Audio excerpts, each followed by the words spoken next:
the legends of memory and storage.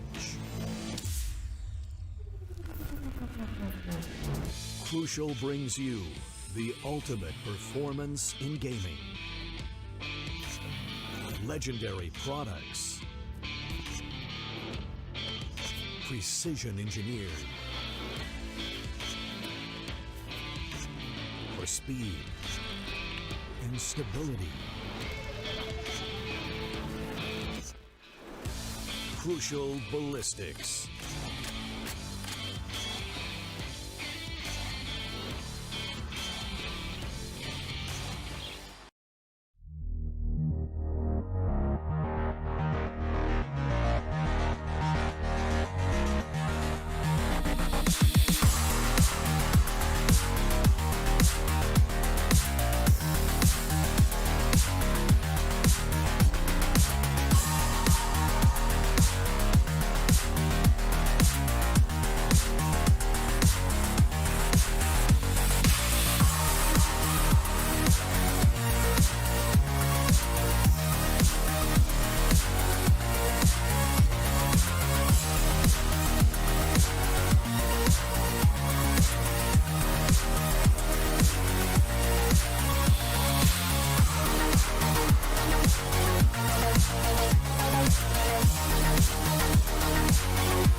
And welcome back, ladies and gentlemen, to the Ultragear Tec Gauntlet Season 3, powered by Crucial. Our apparel partners are 656, accessory partners Cosmic Byte, and our esports partner is none other than Aimlab. It's going to be your boy Aggressive back on the hot seat once again. None other than the hottest boy we already know, being salty. He's on my left. Sorry, he's on my right. I'm a little bit directionally blind currently because, hey, you got to remember something. Today's match is something that we always got to remember, something that we all been looking for as well. So let's head on down over into today's fixtures because we know that you're all excited for this. Velocity versus the side of FSESPORTS. Hey, I called this lineup. I called this exact match right at the very beginning when we were doing the playoff draws. And it became exactly that. Poor old FS, not really the best start when it comes down to their playoff season for season number 3. Because, hey, you got to remember, FS, they worked hard to head on down over into playoffs. This is something that we didn't really expect. FS, brand new roster, a lot of different changes, especially with Cortez not being able to perform to the best of his own abilities. We didn't really expect them to be here, but they went far and beyond all of our expectations to finally reach this spot. And in that sense, Salty, you have to say that they're just on another level. And as we are going to be heading on down over on towards the Crucial MVP standing to see who's been tearing up the servers the most in comparison to everyone else, I'm just surprised. The way that they're able to find so much value, it's incredible.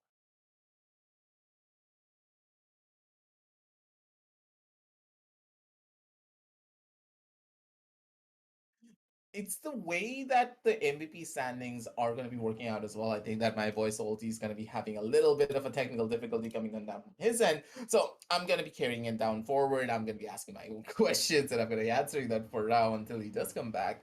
Is the MVP standings are going to be carrying forward from the group stages, of course.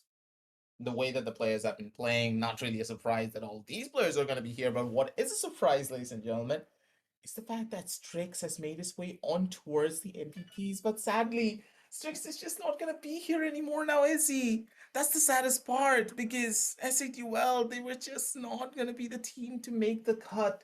They tried their hardest going up against God Particles, but God Particles, they just kept on going for blow, and they finally were able to close everything out, getting themselves down towards that 8-point margin. They were evenly matched, but at the very end, it really did not matter now, did it? That's going to be the painful story of this situation. The number 3 position, Strix, he's going to be here. He's going to look all handsome and menacing, but in the long run, he's going to get dethroned by possibly Psy, or even another guy, or probably Cactus even, because Cactus has been just performing out of his mind throughout this entire season from the top up the way up till the very bottom. But Deathmaker and Paradox, they deserve to be here. They're just those menaces that you cannot ever count out when they're on the server. But moving on down forward, we're going to be heading on over towards the playoff brackets. I'm going to be giving my voice to Ulti a little bit more time. He did leave me alone. He's just going to run away from me from the Discord server as well. Nothing much that we can do, but hey, if I have to carry on the entire show solo, I just have to do it.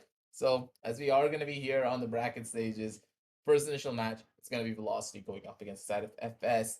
And on the second draw, we do have Team Exploit going up against True Rippers, and that is something that I'm really hoping to see because the number 1 MVP spot and the number 2 are both being held by Velocity and True Rippers. And Paradox, when I last talked to the man, he was just so sad. He was like, okay, how am I not number 1? I got so many kills, highest kills in this entire season, mind you, when it comes down to the gauntlet, and still he couldn't make it to number 1. Impact matters, kills matter as well, but when it comes down to the MVPs, that's what we're really striving for. Hey, Salty, I think my boy's back. Come on, let me hear that beautiful voice. I missed you so much. Ladies and gentlemen, it's Indian internet, but it does not matter because Indian Valorant is way too bigger in front of that. Yeah, I mean, you were saying about the matches, you were talking about the games, and of course, I missed quite a lot of it. But right in front of us, we have the playoffs, and I'm pretty sure you've walked our visitors, our viewers, with it as well. But what an interesting set of matches do we have? And surprise, surprise, we have FS and we have Weird as well. I mean, it's kind of hypothetical, aggressive that. If I call them underdogs at this point, I think I'm gonna do them. I'm not gonna do them justice because they've actually made this far. They've performed beautifully throughout the season, but it's also kind of credit to their name that they're actually the underdogs and they've made it to the playoffs. So it's kind of like a give or take. You'd call them underdogs, but still they're probably gonna surprise you with some amazing set of games. But you talked about it, FSESPORTS. This is probably not stars lining up for them because they meet Velocity Gaming, one of the best teams in the country after all. If they do not win this game first up, they're going to have a tough run in the lower brackets, and that definitely is going to be, I don't think, very pleasant for them. Yeah, you really don't want to go down to the lower brackets, especially right after their first initial match, because then you're at the mercy of whoever loses it out on a game of Enigma versus Valor. You're hoping for the side of Valor to come down there, but if it's Enigma, oh boy, that's gonna be another thing entirely for FS to deal with. But I digress. We're gonna be talking more about that later when it does happen. But for now, what we are gonna be talking about is the side of Velocity. Let's head on down over into their team intro, ladies and gentlemen, and see exactly what they're gonna be cooking up. And Salty, talk us right through the roster. No introductions, man. No introductions. Helef, Marzel, Amthras, Deathmaker, right to Ace. We all know these players. We all know what they're capable of. They've had some rough patch lately. They've had some problems as well. But when they actually come together, you always know that you're going to get the best of Indian Valorant, best of what Indian Valorant has to offer. Especially with Amthrasu at the helm of it all, I feel like there is nothing that this team needs to worry. They've got Deathmaker, they've got Helef, they've got right to Ace. each and every one of these players, they're individually capable of destroying the opposition. And when all of these players are actually packed together in one lineup, it's basically an Indian super team that you have to face. And for FS, I mean, all I can do is to pray to the Valorant gods, because it's not easy to beat Velocity Gaming. It's not like it's impossible, though. You can actually beat Velocity Gaming, but they actually need to counter on the mistakes that Velocity Gaming make. More often than not, Velocity Gaming is a pretty composed unit. They don't make mistakes. They are very, very ice cold. I would say their nerves are ice cold when it actually comes to playing games like these. They have been in the playoffs more than anybody else. I believe they've been in the finals more than anybody else. Beat any tournament, Velocity Gaming is always there in the top 3. So you know they are used to playing high pressure matches. But FS Esports, are they ready to actually take on this giant? I'm not sure. Yeah, FS, the entirety of a lot of the statistics alone is just not backing them up. But hey, we all love a good underdog story, but at the same time, the underdogs, they need to get through a pretty big obstacle every single time they want to go up against something. So who's going to be the biggest obstacle for them coming on down through from the side of Velocity as we head on down over towards the crucial player spotlight from their side? This guy's going to be shining the brightest. And I think that, okay, sure, it's going to be none other than Deathmaker. He's the number 1 on the MVP standings. He's going to be the player that we shine our spotlight on, and the person that we are looking to see just frag out of his mind. As soon as he sets foot on the server, you know, when the boss music starts playing after you run into a room, for the first time. Like, I'm not talking about the boss music that we normally hear in the games that we play now for single player. I'm talking about the retro ones, like ones in the arcade, the ones that are, I forgot the exact, JRPG, like the JRPG rooms. You go into the boss room, and as soon as the boss music starts playing, Deathmaker is that final boss now for the side of FS. They're gonna be going up against him, and hey, I'm not gonna be going anywhere near that room. I'm gonna try to find a shortcut and a glitch to go around it. Absolutely, absolutely true. I mean, you look at the stats, right? Something very interesting is that a man who has an average combat score of 300, that's basically like 300 every single game, he has only 39 assists throughout the season. It's basically like he sets his sight on a target and he finishes him off. There's not like he's gonna tag him 50, he's gonna tag him 70. No, you're gonna either drop down dead or you're gonna kill me. And more often than not, he is going to drop down the opposition dead, because you look at the KD ratio, 297 for 178. I mean, the statistics prove it all. We've seen Jet players, we've seen a positive ratio for Jet players, but Deathmaker and his influence is probably on a different level. He's been playing on a different level right from the start, right when he actually joined Velocity Gaming, and I'm pretty sure that in games that actually matter, he's gonna step his strong foot forward. With that being said, after all, I feel like Deathmaker and his presence is gonna be really important in this game. Whatever be the battleground, whatever be the map video, I feel like Deathmaker needs to get those kills on board, because most of Velocity Gaming, even though they are capable of getting frags, but without Deathmaker and his entry frags, it's always gonna be problematic, no matter who the opposition is. Yeah, that is for sure. But at the same time, the opposition, they're not something to scoff at now, are they? Let's head on down over Yeah. towards the team intro for the side of FS and see exactly who's going to be cooking up a couple of spice dishes from their side, because, hey, this roster, they've been a surprise since the inception. Because, first of all, this was the old roster who were known as Team Fangs.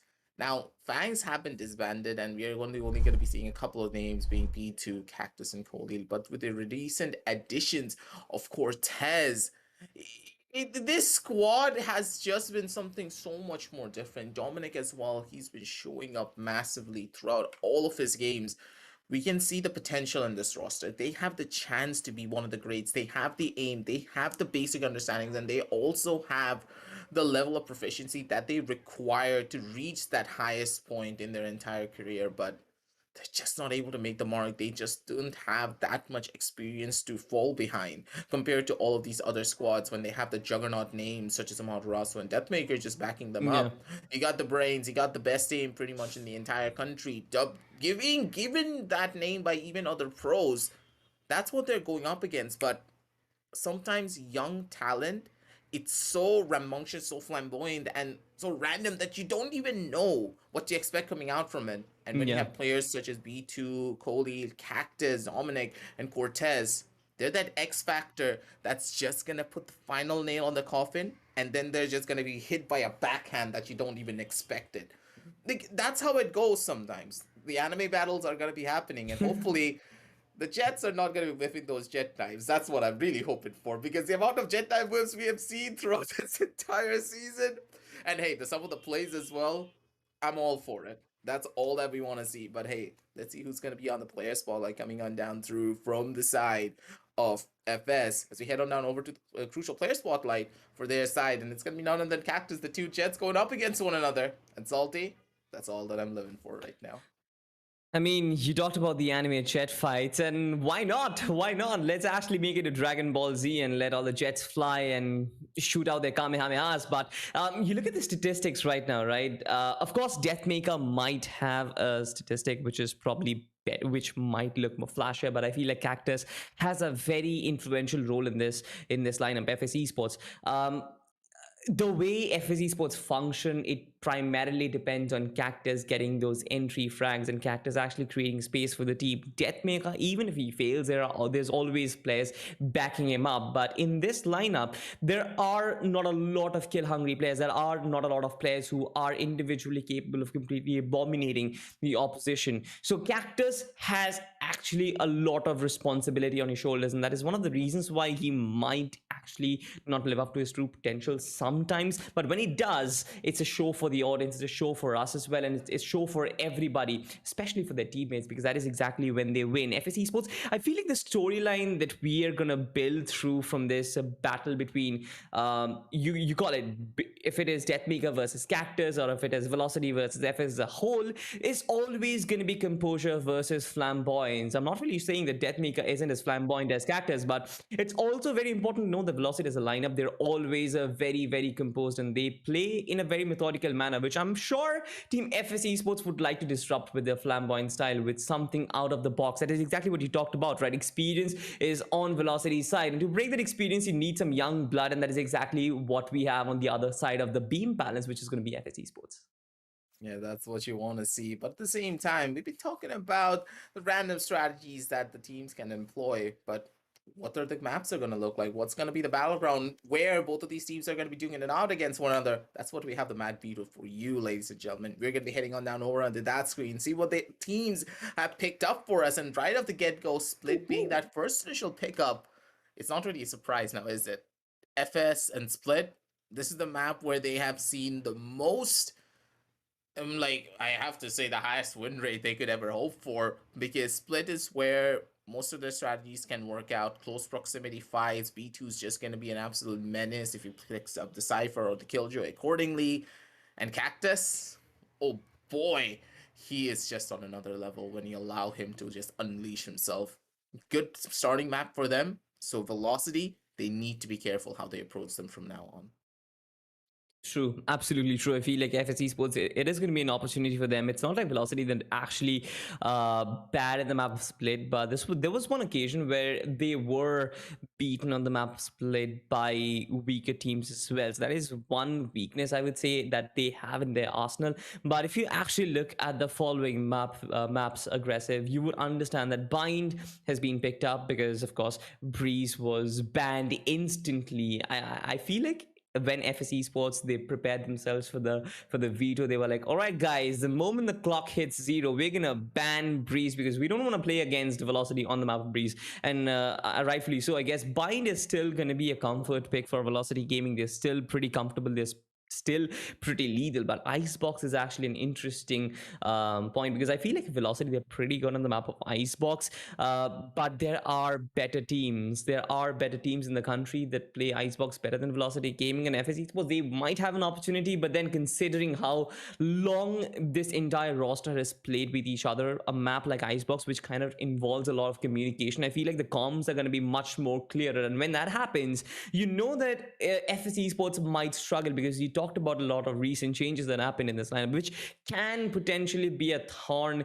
in their path to glory on that map. So Split still my choice for FS Esports. They might actually get that in their bag, but Bind, of course, no doubts about it. Velocity Gaming, they take that. Icebox should potentially go towards Velocity Gaming. I want to give the credit to FS. I still think that they're going to take this series to 2-1, but for Velocity Gaming to actually win this 2-0, they need to work really, really hard, especially on the map Split, where they kind of leave the mid uncontested a lot of times.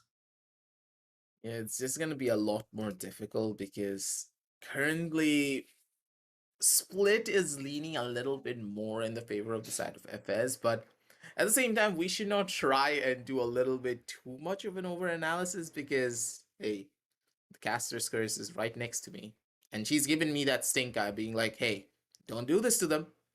You don't want to make me do the wrong thing. You don't want me to put that curse on towards the side of FS and Alpha Velocity to take this down over onto 13-0.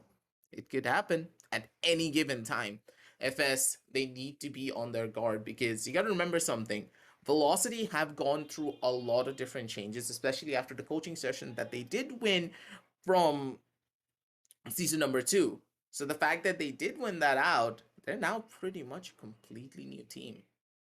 They are much more in tune with themselves. They're a lot more disciplined. They've worked on their mistakes. And with so much of these factors coming into play, Velocity, they could easily run over the map of Split. We don't know how good they're going to be on the map of Split just yet. This is not a map that they have played as often either, personally, in my sides, the amount of games that I've casted and I've seen from them. So today's going to be interesting. FS, they're going to be going up against an unknown quantity because after so many of the changes that they have done, things could just get a lot more better. But focusing on the map of Bind, though, Bind is a little bit more of a surprise because Velocity, normally they always just try to shy away from this map. They don't normally take those engagements on towards Bind. They normally try to avoid this map as much as possible. But them picking it up instead of Icebox, that's a little bit of a question mark in my eyes. But at the same time, as you just said, we just gotta wait, we just gotta see. But ladies and gentlemen, sorry for the long wait here. One of the players are having a little bit of technical difficulty, and we don't really want to start the game without them now, do we? I know. All of you guys are back at home being like, come on, caster, start the game. I gotta go somewhere. I got my popcorn ready. I'm pretty sure I'm at half the bucket already. I need some more popcorn. Maybe you can go and grab that out as well. Maybe you need a drink as well to go with that popcorn. We got that Red Bull QR code right next to Solly's beautiful face. Make sure to scan that. Make sure yourself to get that can of Red Bull. Pull it up. Get yourself that drink. Get yourself energized and see this entire match. And as you're going to be going going for that scan, make sure to check the links down below in the description as well. Get yourself a jersey. Sadly, none of us are going to be wearing it. My one's in the washer. I don't know about Salty. He can do whatever. But get it from the side of 656. Get yourself a keyboard or a mouse from the side of Byte, and make sure to download Aimlab if you want to play like the pros. And you're going to grab those heads as much as you possibly can because season number 4 is right around the corner. You don't want to miss those as soon as the registrations do go live. The registrations are going to be coming pretty soon, actually, because playoffs are already here. We're right around the corner for another season. And hey, when you're at the Esports Club, the action just never stops. But hey, enough of the promotions. I'm going to be handing the mic back over to you. And I'm going to be asking you, what are you expecting to come on down through as agent selections for the map of Split? Normally what we see is a battle of the initiators. Hey, the agent selections are going to get prepped up and ready soon enough as well, Salty. So give me a fast prediction. Let's see what shows up. All right. Fast, quick 5 composition for me. Raze, Breach, Reyna, Astra, and a KJ. Okay, Reyna's a little bit of a question mark in my eyes, but let's just see. Okay, Viper pickup coming on down 3 from the board. We kind of expected this because Viper has been in the rising meta for the map of Split for a while. And a lot of teams are now shifting towards that double controller setup. Double controller, yes. Yes. Quite frequently, this is probably one of the most strongest compositions on this map, primarily because the Viper acts as a pseudo sentinel.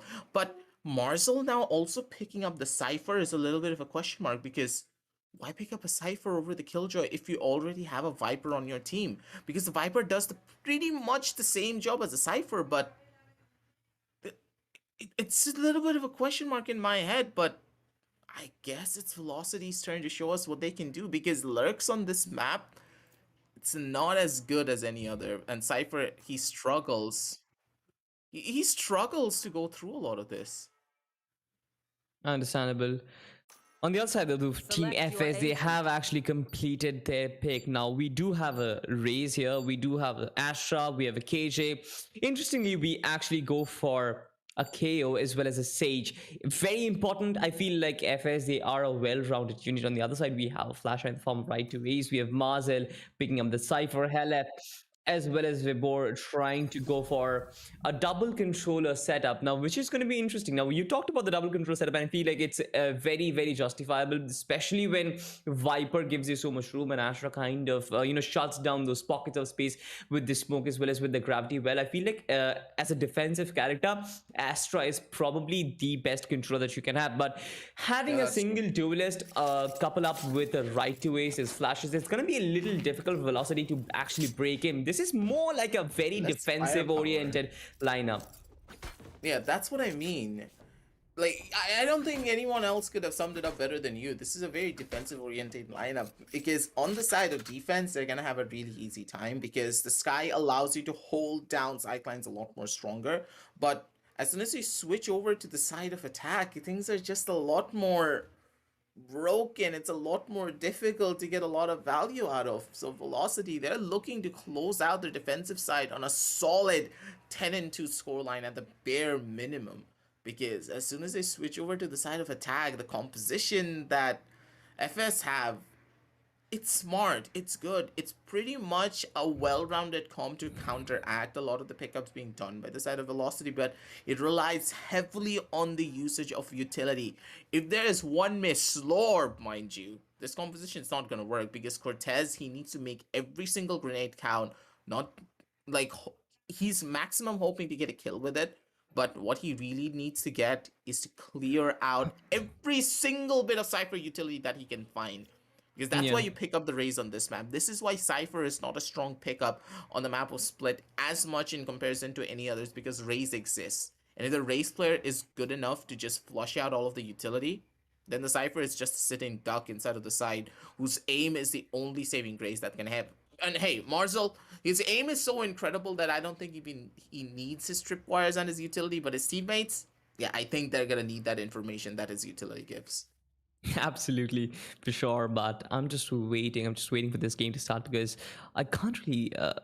You look at the compositions, right? I feel like FSD are going to have an opportunity to actually break into the defensive oriented setup for that Velocity are trying to put up. You mentioned it correctly. Velocity, they are doubling down on the fact that they are starting on defense, and this this composition is basically trying to tear down the confidence of the other team. You look at FSESPORTS, right? You want to completely dismantle their attack and try and move into the next round, next half of the game with a very big lead. And once you do that, I feel like the game is done and dusted. The game is already in your pockets, but you can't really rely such strategies against more experienced sides. Cortez will try and take initial contact. Nothing established as of yet, because most of mid has been left uncontested as of yet. They have presence over there, but it's still no real gunfight that has taken place, and Cortez has actually made his way quite deep. You can see that two players, they're all heaven, two players, they're inside the smoke right now. Vibor has a very big responsibility, but FS, they're not really progressing fast. Only with the frenzy destroys him. Slow but yet steady progression. FSESPORTS trying to make something happen, trying to go towards the vent room. Cactus holding down the B main area. Halef knows exactly that he can find a kill, but the right click has been nerfed, ladies and gentlemen, so you can't really get so much value out of it. Right to ace find the trade, that's good, but it's still a 2v4 right now. Aggressive. Not the best of starts for the side of Velocity. It's already a 3 versus 4 situation. Fast execution down towards the other sideline. Marcel's not going to be able to find that kill. And Cortez, he's just playing mind games right now. Just jiggling around all over the place. He's going to be able to find so much value. But hey, there's one danger man just holding on down inside of the fight of Benz. And as soon as he comes up, that's going to be a problem. And Goalie, he's going to use that frenzy to the best of its own abilities. Automatic weapons, especially the pistol round, is just that strong. But B2... he recovers from the right clicks, and he's gonna be the one to take down Marzel. And poor old Deathmaker, what's he gonna do? He's good, but in this situation, doesn't matter how good you are. Even if you're 10s, even if you're liquid, scream. Your one taps are not gonna be saving you. Not against Dominic. 0-1, ladies and gentlemen. And with that, now the first initial round going on board for the side of FS. Very interesting setup. Once again, we talked about how Velocity kind of leaves that mid uncontested.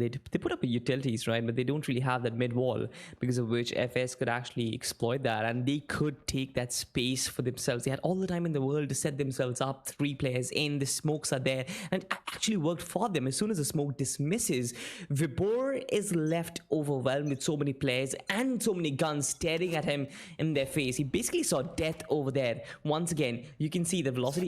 This is more of an eco round, so all these players, they're actually trying to rush in from A main territory. 1-for-1 trade over there. Yes, good trade by Deathmaker, but I'm not really sure if they are still going to be able to win this round. A lot of guns dropped, and that would be the goal for them.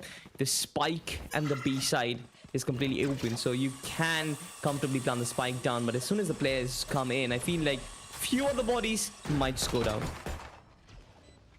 Currently though, Cactus, he's gonna be trying to line up a couple of heads, and Marzel, he could just be on the chopping block as well here. Swinging out Marzel, he's just jiggling that corner. He's like, I know that you're here. He's making so much noise. He's trying to bait in all the members of the side of FS, but they're not gonna be taking that bait. Cactus shot out a bullet by accident, pulled out the wrong thing at the wrong time. Covering it. Velocity, Weapons. they take down 2. Weapons are gonna be theirs, but still there's not really a lot of time now, is there? Flash comes on down through. That's gonna be beautiful. Here comes the gravity wall. The pull's gonna be strong.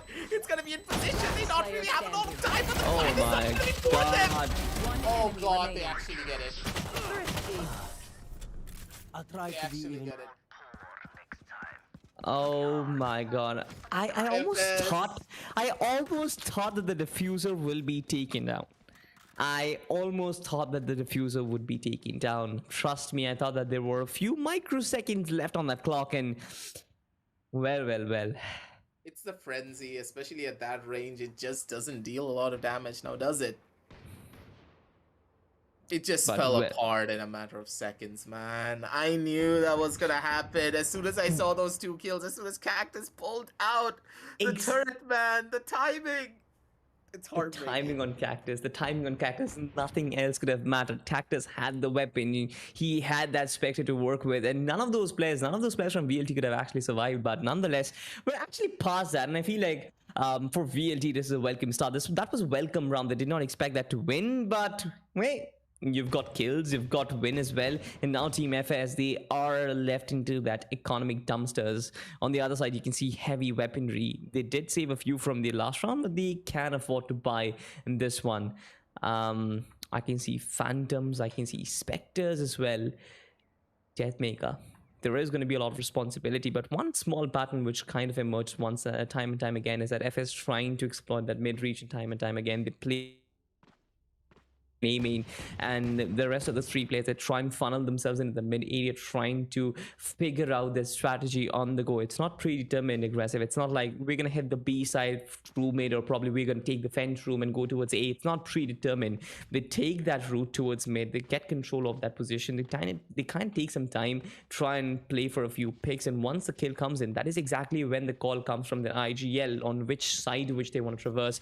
Because right now, VLT and the defensive composure is good, but they need that opening pick. Once that controller is down, or once that flasher is down, they kind of take away a lot of utility, which kind of makes us line up a unit. And once the unit is broken, you know Velocity, their defense is going to struggle, because there is no composition, or there is no agent who is individually capable of fragging. This is meant to be played together. The fact that they did win out on this first initial round, man. It's just gonna be the heartbreaking story that you don't want to see. And Vibor, he's just gonna add on to that pain. Cortez, he needs to be taking a back seat here already. Slowly walking on back, and Velocity, the tried and true curse that they always had. Lose out on the pistol, win out on the other ones, moving on down forward. But this is a side of Velocity that we normally don't always see. They don't win out on these thrifties, especially when it comes down to these type of rounds. But Cactus, oh my god, that was a beautiful flick and a half, and he nearly got that kill towards the face of Marcel as well. The spray is gonna be the one thing that saves him. But it's gonna be good. They're gonna be moving it down, and they have the shots in their favor, but still, they just need a plan. That's all that we're hoping for right now. Khalil, he's the only one who has a Spectre. He's the difference maker with a strong enough gun to go up against all of these Phantoms, but in this situation, down in the dirt, Khalil! Oh! He's able to show up! Yes, he has done his job. He has done his job already. Marcel knows exactly where B2 is through his own cage. Destroys him, the gravity well, kind of pinning him down. Marcel finding a quad K, and Dominic being destroyed over there. VLT. What a round has been for them. Of course, it was an eco round, of course. It was an expensive eco. It definitely was, and who made it expensive? None other than the man, the KO. Kohli. Man or the bot? That's the real question. 8-1. I'm not gonna go as far as calling him a bot, but yeah, Kohli. More like Kohli. More like Kohli of cricket or Kohli of Valorant. It does not really matter, but he's definitely showing up and he's performing well. 8-1-0. Kohli in our lives. And hey, we got one in Valorant. Exactly. Exactly, man. Well, VLT, they've actually done good job recovering from that damage. And I feel like this is exactly when the game starts, right? 4th round, 1 ultimate on board. Kohli still trying to make something happen. LF getting that initial information to work with. The smoke goes down as well. A lot of information is going to be relayed, and Vibor is going to join into that party. But all by himself, he's still trying to hold down the side, which can be a little problematic because most of the players you can see they are pinned in this position, and Deathmaker is already on the backstab. Even though the alarm bot is there, some damage can be deep. Cactus taking him down, but do they predict right to Ace's position? This is exactly when the problem starts. The lockdown has been destroyed. They have the hole, they have the chances, they have the control, but still B2. He does a beautiful wall, and they're going for a wraparound down towards the B side instead. Marcel, he's on the chopping block, or he could be the executioner as well. Never mind, he is the executioner. Marcel just swings out, casually taps him versus the 4 and sends it back down to a 4 versus 4 situation. Right twist coming on down from the front end. This is so beautiful. They have a double pincer on board, and they don't know where right twist is. He's walking up. These are gonna be 2 free kills for him. Should be able to spot out the first initial player. Kohli's right around the corner. He's trying to spot them all out. Spots out the gun barrel, goes for the first initial kill. Swings out left, swings out right, spots out another one, but Dominic's gonna be the one to go in for that kill. Vibor, he's gonna be the one shut him down with the very quick trade, but now it's all up to Kohli. Swings out, spots the first initial player, but just not gonna be enough. Marcel, he's just a cut above the rest, and Cactus is gonna be the one to fight the final bullet coming on down from his chamber. And with that, that's 3-1. And Velocity, they're not losing a single bit of their momentum now, are they? This was so well played, so well thought out by Velocity Gaming. Now, it's very important to understand what exactly went down the line. You look at Helef, right? He was the only player who was trying to hold down that A side all by himself. Team FS actually could have capitalized on it by executing that A side for like really fast. They could have done that set piece execution for themselves, the flashes as well as they've got the smoke as well. They could have done everything to counter Helef and actually make the side theirs, but they didn't do that. They tried to take things slow, which eventually called for that backstab as well as a reinforcements. Vibor comes in as reinforcement. Helef, Deathmaker as well as right to Ace, they come in for the backstab. Once Deathmaker was down, right to Ace had a free run. Deathmaker trying to be a little cheeky. The judge playing Cortez destroys Helef, but he is taking a lot of damage in turn as well. I'm not really sure if this is gonna pay off well because 26 HP on this man. I'm not really sure if he's gonna deal a lot of damage. Marcel destroying Cactus over there. This is an equal round for Team FS. Shouldn't really expect a lot, but they can certainly drop a few guns. And they dropped one already. It's still a 4v4, but players are still lurking around, and Vibor needs to spot them. Needs to isolate them. I need to get them. The spike has traveled nowhere. No map controllers of yet, but there's one guy in Fence room, and he can actually make something work. He can wait for VLT players to actually pop in, and that is exactly when he can execute those heads. What do you think, Aggressive? Well, he just said execute some heads before. He's like, I'm gonna comply to you, Salty. I'm not gonna say no to that beautiful face now, are we? Vibor, he's gonna be able to answer back, but Cortez, I feel scared for him, man. He's running around with the judge now. Picked up the gun, but he's like, hey, what's the better weapon? The judge or the phantom? Pen, pineapple, apple pen, but hey, I think that the pen is gonna be right here. The sword here. Not a usual sight for Deathmaker over there. Dominic survives 7 HP for this man. He actually finds Vibor. Good stuff. And I feel like he can also save this weapon if all these players don't chase him like a cop movie. Well, Dominic, last person remaining. He does save his gun, but is that save going to be worth it? Not really in the long run, because his economy is now going to be pretty far off from his teammates, but still everyone's going to be going in for buys regardless. Once again, a very successful eco round coming on down through from the side of FS, but are ecos the only thing that they want? No.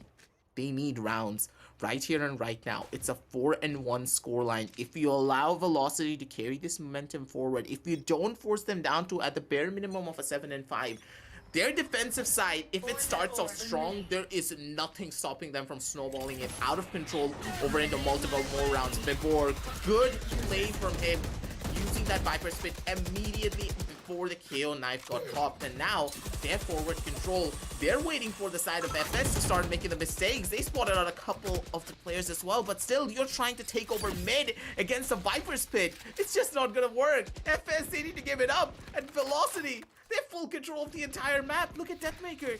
He has full sewers. It's Velocity. They can start pushing up mid. They can start taking the engagements there. And Helef is ready to comply. B2 is actually coming on a wraparound, so there is a wraparound for a wraparound, and that can be problematic. If Deathmaker does not check behind him, that can cause problems. We have an entire Viper Spit over that DM. He was too paranoid of somebody coming in from behind, and that exactly caused his downfall over there. It's 4v1, and you know exactly what's gonna happen. It is probably gonna be an A execute. Here it comes, the astral wall. B2 using those ice orbs to buy some space, buy some time. Marcel holding it back. There is one guy that's gonna be right to Ace. A lot of responsibility lying on his shoulder. Marcel pops off. This man destroys so many. Right to Ace. Just combos out. Cortez still dancing around the pitch. This man has been jumping around, dancing around the pitch and taking them down, but it's still a 2v3. But there's no time. There certainly is no time, but he can still get some kills on this. Bonk him! Set them up! Poor Team FS. They spotted Marcel first, but Marcel still finds a way to get those kills in his kitty. This is probably the second quad kill he has found in this game already, and we have just played 6 rounds. Yeah, and he's a Cypher. Hey, he's the Cypher, but honestly, remember what I said? He doesn't need his own utility. He has that aim that will allow him to be a sentinel just by standing there in a sight. That's how good his aim is. But his teammates, they're gonna need his own utility. But hey, if Marcel is able to get all the kills, does it really matter how much utility you're using? Not really. So, hey, Marcel with 13 kills, it's not really a surprise now, is it? But what is a surprise is the scoreline. He's 13-2, man. 13-2. He's been getting 4 Ks for days. And Cortez, once again, he has that judge. He's looking to cause a little bit more nightmares as well. But not gonna be the one to find it just yet. Things have slowed down for FS, but Deathmaker, he's not gonna be slowing down his headshots for even a second. Exactly, FS, they find the first round, but after that it has always been all about Velocity. Coley trying to peek out and try peeking this angle, as well as there was a pain shell which kind of forced Deathmaker off that position. They're still trying to hold them off. FS trying to make something happen in mid, time and time again. They've been able to get this territory for themselves as well as buy some time, but they haven't been able to maneuver from this point up from here on. Marcel trying to hold it back. Tags the player. Deathmaker inviting other players to peek, and he's gonna isolate these kills and always kill them for days. Dominic finds a trade as well as Cortez. It's 2 for 2 over there. But 2 versus 3 right now. B2 actually catches right to a snapping over there, and the B side has been left completely open. Cortez runs his way with the spike, tries to plumb them, but the timing is all right. He can also play for a resurrection, but most of the graveyards, it's in mid where Vibor can actually be a problem. You don't want to take that risk, right? You want to take this 2v2. The gravity well not ruling a lot of work.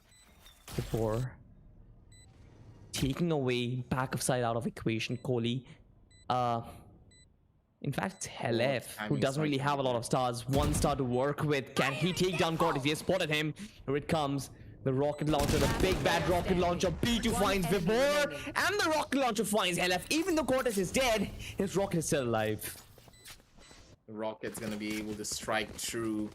He does get that kill, and on that 5-2 scoreline, FS, they finally are now back onto the game once again. Good rounds, good half, and this is the round that they really needed as well. But in a way, is this still a win for them? Yeah, they got a round, but when it comes in the terms of their ego, they're still looking very rough. They need to get one more, just one more round, and everything just falls back into place, just like a puzzle piece. This is still a very respectable scoreline, aggressive. I feel like Team FS, they can actually work it out, especially with the way this team has been performing, right? You look at the stats, and it's mostly VLT's Marzel who is kind of leading the charts in terms of kills. But on the other camp, we have all these players who are actually coming in with all the frags. So I feel like this is more of a well-rounded unit, and they can make it work. But LF, as soon as I say that, he destroys Cortez, one of the flag bearers of this team. B2 still trying to push forward the ice orb. Just waiting, and one by one, players are gonna fall. Even though the fallen players, they can be resurrected. We have Cortez, who is being brought back to life, and the judge is back online aggressive. Your favorite gun? Not my favorite gun. Your favorite gun? No, this is what you call my... This is what you call my nightmare. I play this on split, yes, just when I get triggered on my opponents for being an absolute cheese lord. And hey, Cortez, he's like, oh, it's Velocity, best team in the country. Just go in for it. We don't give like no two damns of what happens here. But that gravity well saved him. 30 seconds left.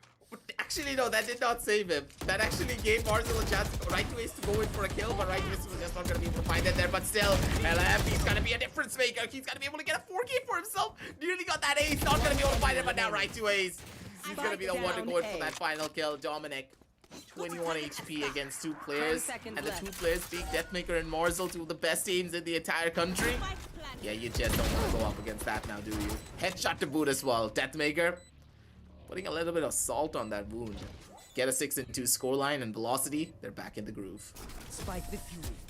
This round was really important. This round was crazy important for FS, considering how Kanmi was lined up for them. This was one round where they actually could have bought in some healthy utility as well as some healthy weaponry, and they did have that, but in spite of all of that, they just couldn't really hold on to the pressure which LF created in that choke position. And time again, FS are being a little too predictable at this point. I feel like they haven't utilized the mains and their defaults properly. They've been trying to exploit the mid territory, which is understandable, which is good, which is appreciable. But if you do that time and time again, VLT, they're going to read you. And you see a similar pattern originating from VLT and their defense, right? They leave mid for sure. They don't contest it, but there are players positioned in the B heaven as well as in the defense room. Helef was there in the last round. He was in defense room. Deathmaker time and time again is holding that heaven position as well. So even if you make that entry towards the mid, even if you get that map control in your behalf, you are going to be isolated and destroyed either way. Deathmaker does have the sniper rifle, and Helef with the Spectre is just holding 4 players behind him. I'm pretty sure that they will be scared to rush in because of the economy, but even then, Helef pushed back on the back of that fragment. All these players are falling back. Vibor taking a lot of damage from the smoke. Right to Ace as well as Roll. They actually sing the songs of death. Talking about death, Deathmaker adds 1 to his name as well. You fought well. Oh god, dude, I really thought that B2 is gonna be able to get one more. That's why I was like completely silent. I'm like, B2, do it. Come on. I don't even want to say anything. Sadly, he was not gonna be able to make it. A little bit more eco damage would have been nice, but now Velocity. The ball's in their court, and hey, they got the money to change out the balls as many times as they possibly want. If they get that 10-2 scoreline, Salty, I think it's already over. There's no way that FS are going to be able to go up against them when it comes down to the side of attack, primarily because of one thing: the pistol round will carry so much more weight than any other. Normally, this is how I always look at a game of Valorant from an analytical perspective. The first 2 rounds, doesn't matter who wins it out. Most of the time, whoever wins out on the first initial pistol, yes, they get a 2-round advantage. But if you win out on the buy round, you just switch up the momentum. You take them down. You take them out a couple of pegs, and then you have a chance of sending it down over into 2-2, and that's that. But when it comes down to the second half, whichever team wins out on the pistol round consecutively, for example, let's say they had FS, they won out on the pistol round coming on down through on their attacking side, and if they win out on the pistol on their own defensive side as well, how many point buffers do they have? They have a 2-point buffer, and that will add up slowly but surely. That's why the second pistol round is so much more crucial than the first. And if they are on that 10-2 scoreline, it just gets way worse from there, especially against a team of Velocity's calibers who are known to win out on all of their first initial buy rounds.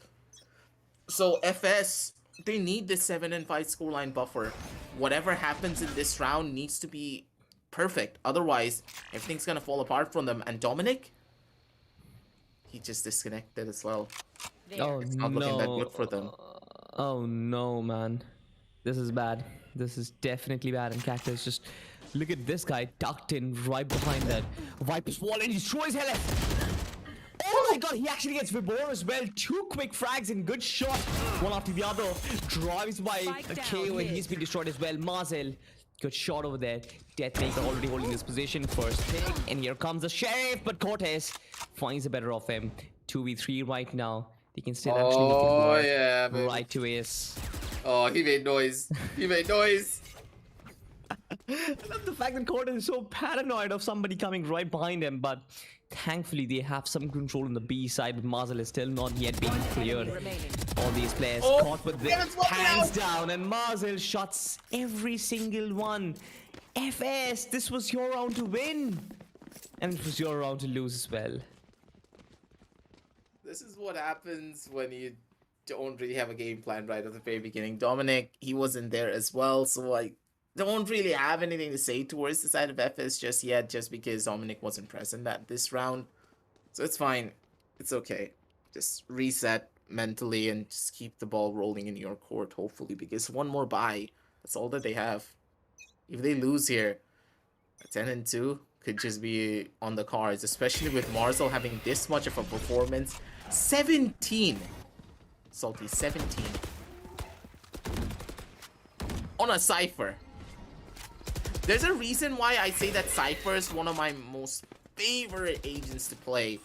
This is one of the main reasons why.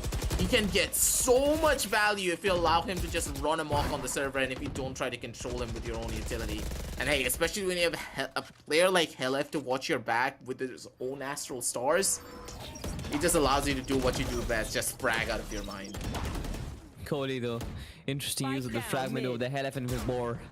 Paying dividends with their guns right now. Cortez finds another one. Good shot on the Vibor. 40 HP to work with, and these guys are just jumping around right now. FS once again completely dead stuck in mid, and VLT knows exactly how to deal with it. I mean, the positioning has been so beautiful. They know exactly from where Team FS is going to come from, and that is exactly one of the detriments that I feel like FS has been able to put up in this first half of the first map. This was their map pick, and I expected them to be a little more I would say unpredictable. They have been playing the same things and the same setup time and time again, which again isn't really going to work against a side like VLT. Once again, Cortez completely destroyed over there while planting the spike. DM gets B2, and that's basically it. VLT, they are on a roll right now, and you mentioned the scoreline aggressive 10-2. It's 9-2 already, and I'm pretty sure we might not see a 9-3 because that again is a supposed curse in our region. But well, I mean, if it is in our region, it's in any region, goddammit. Hey, I'm just sad that it's not CCV on the panel and it's you. Otherwise, I would have mentally abused the poor guy. Hey, you know it's a running meme right now that whenever CCV is casting with me, there has to be one 9-3 scoreline happening all the time, just so I could just make sure that CCV is never going to be able to take a scientific approach to Valorant. He needs to believe in the memes. He needs to believe in the curses. There's a religion behind Valorant. And I'm the leader of that cult. And right to Ace, he's going to be the believer in it as well. Takes out the side of B2 and makes sure that the 9-3 scoreline does not happen, because he knows the curse and he knows that it's real. He's going to make sure to stop any sort of a chance from that happening just yet. But Velocity, they have full control. They're all over the map. They're like cockroaches. Like, goalie! He's holding the corner. Deathmaker doesn't hear it. That's gonna cost him.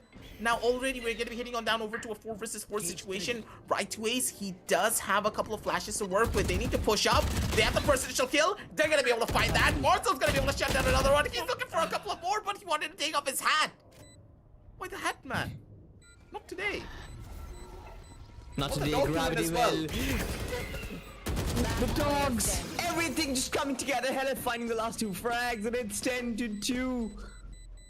Aggie predicted it right from the start, ladies and gentlemen. Best analyst ever. Best analyst ever. You gotta give it to him, man. You've got to give it to him. This man predicted it even before the game started, even before the composition. I feel like you predicted it once the composition was said, but okay, that's okay, because that kind of is a lot of credit towards you, because now it talks about statistics, now it talks about science. Had you predicted the scoreline earlier, I would say that you're probably connected to the stars or something, but 10-2 the scoreline, and what can Team FS possibly do? The number one thing on their checklist would be to try and win this pistol round. It's not that difficult. They've done it before as well. They did win the first pistol round, win that first pistol round, and win the round after that. And then probably they can move on to different things. I feel like this is exactly when VLT and their weakness can be exposed a little bit, because this lineup is mostly defensive based, and there's no surprises that they did win 10 rounds in the defensive side of things. But I really want to know. I really want to know what VLT can actually pull off. How do they string their attacks? Even though they don't need a lot of rounds to work with, but still, 3 rounds, it's still doable. Dominic trying to take this duel against Vibor. You can see that one player has been taken down already in the form of Deathmaker. So the only single fragger in the team, or a supposed fragger on paper, is down. But you still have Marzel, so you basically have another pseudo duelist. You can already see that things are gonna be falling apart at LF. He just chimes in at the best of times now, doesn't he? This man is just on a mission to go in for kills, and Marzel, he's gonna be adding on top of that as well. But Dominic, he's just so good, but still, he's not gonna be able to shut down the second. Poor old Dominic, the classic at that range. Sometimes it's just not gonna be able to sing. He had this crosshair on the person's head, but it's just not gonna be enough. B2 deals a good chunk of damage down over towards the side of Vibor. He's on very low levels of HP, but 21 HP, that's all that he needs to try and survive. All that he needs to try and go in for kills, but Helef, you just Perfect accuracy. you don't stand in that angle, especially with that HP. You're not gonna have the confidence to take that fight, but still, 2 players are very low. And this retake, it's very much possible for the side of FS to just win everything out here. But look at right to Ace. Look at the flank. He has it. He's gonna be going in for it as well. He's on the back end position. One on the left, one on the right, but it's just not gonna work. FS! They take the pistol round. I understand Velocity, they never win out on their pistol rounds, but still, what was this military level of precision? They take it away. Lovely stuff right there. And talk about FSESPORTS, you mentioned the first thing in the checklist. They did win the pistol round. Now they've got to win this round as well. I would say invest in whatever money you have. This is do or die, and I love this approach from Velocity as well. They want to put the brakes on the tracks of this team FS, because they know exactly what can happen. They know that they don't really want to give back the momentum to team FS, because once momentum kicks in, a lot of things can happen. The entire match was under their control, and they want to control it even further. The flashes come out as well. They want to break that wall. The mid wall can be really crucial, especially with pistols, especially in eco rounds. Team VLT, they're gonna have one less option, because breaking that mid wall takes in a lot of time. Another fact that all these players, they're just creeping in towards Garage, and there's just only one defender holding this site. Utility said Viper. Oh, Dominic. Dominic! Trying to be a little cheeky, but Vibor, he's gonna destroy. Beat you. How the hell did he find Marzel with that spray? That's what you call the Spectre. Sometimes the Spectre is just godly, but at the same time the grenades are going to be good as well from the side of Cortez. He's the danger man. He's looking for a satchel play. If that satchel hit gets 1 kill, I'm going to be losing it already. But B2, he's going to be good for a couple of more as well. That's going to be a second. Here comes the satchel. Here comes the play. He's not going to be able to get the kill though, but still B2's going to be the one to shut everything down. It's all up to Vibor, but Vibor just doesn't have the HP to do it now, does he? B2 swings out, gets the 4K, gets around, and gets the 4th on the board for the side of FS. One of the most crucial rounds that they could have had, especially now that Velocity, they went in for a force buy here, Salty. That's the primary thing that I really want to highlight. Because of this force buy, they're going to be set back another round. So it's a 10-5 score and the possibility of a comeback just building up slowly but surely. But this is what we expected from Velocity because this composition is not meant for the side of attack. That's why you need that 10-2 scoreline buffer. And Velocity, the fact that they did find it, I'm still going to be giving them the benefit of the doubt saying that, okay, there's no way that FS are going to be able to come on back for this. I'm still expecting a 13 and X scoreline, but the thing is, the X could either be an 11, it could even be something like a it could easily be something like a 12 and 12. It could happen. If FS are able to dig deep and be the one to find it. Out of the charges. Poor Vibor. A random dink on his face and there's nobody he actually. Oh, what? Dominic! It should have been a kill, but no way. B2 actually finds 2 elsewhere. He still has a resurrection available, and Vibor is already in enemy territory. He's found himself in the back lines. He's doing so much heavy lifting over there. A man with so less HP shouldn't really be allowed this free roam, should he be? I love the fact that Helef is picking up the spike and he's like, we have no business in the B side. All these players are there. I'm just going to find myself towards the A side. And bye, Vibor. You'll be missed. Yeah, for sure he will be missed, but I mean, I want to see what he can pull off, actually. Vibor's not been having a good day, especially against that judge. Spike planted. For sure, man, for sure. I don't even remember how many times he's been isolated and exterminated with that judge. Marzel holding that Sheriff, not really being able to do a lot over there. Good and movement. The final one. Find the first one. Good job, but B2 instant capitalization over there. Instant execution. Team FS. They win 3 rounds consecutive. Now, Aggressive, tell me truly, this lineup that VLT has, right? Attacking is gonna be problematic. We knew that right from the start, but right now with Deathmaker not really kicking in with a lot of kills, with the amount of kills that we expect him to, and right to ace, and his flashes not cleaning up that entire site, do you really think it's realistically possible for VLT to retain this lead that they have? It's difficult.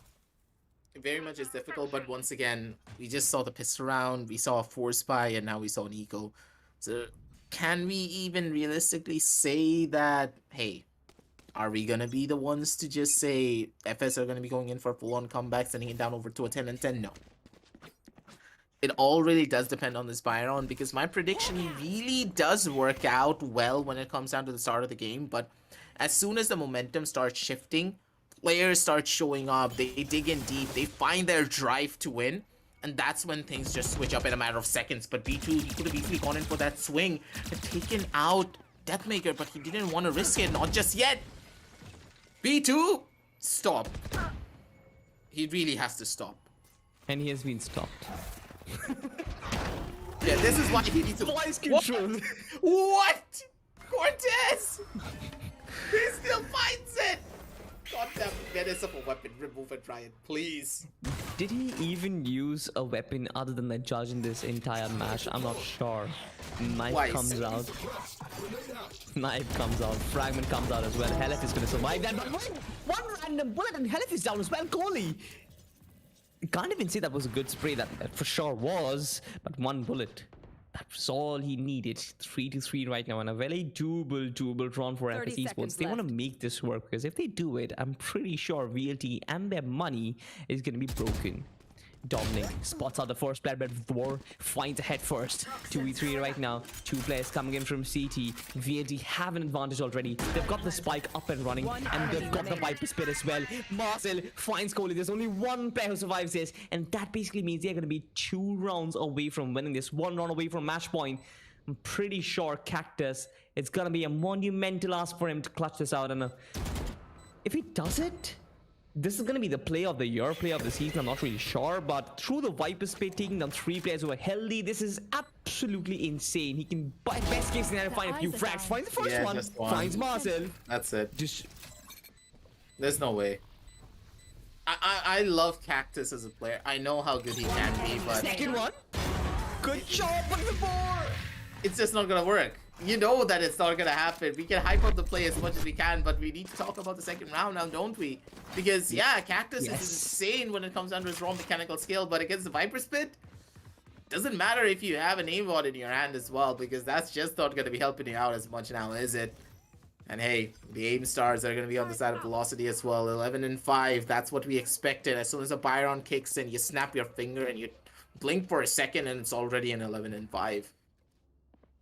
The side of FS, they have to be scared because one more round until match point, you really don't want to be there. Yeah, absolutely. Cortez once again trying to advance as much as possible. They've done this time and time again. Mid is their home turf, is their hunting ground. Dominic getting a 1-for-1 over there.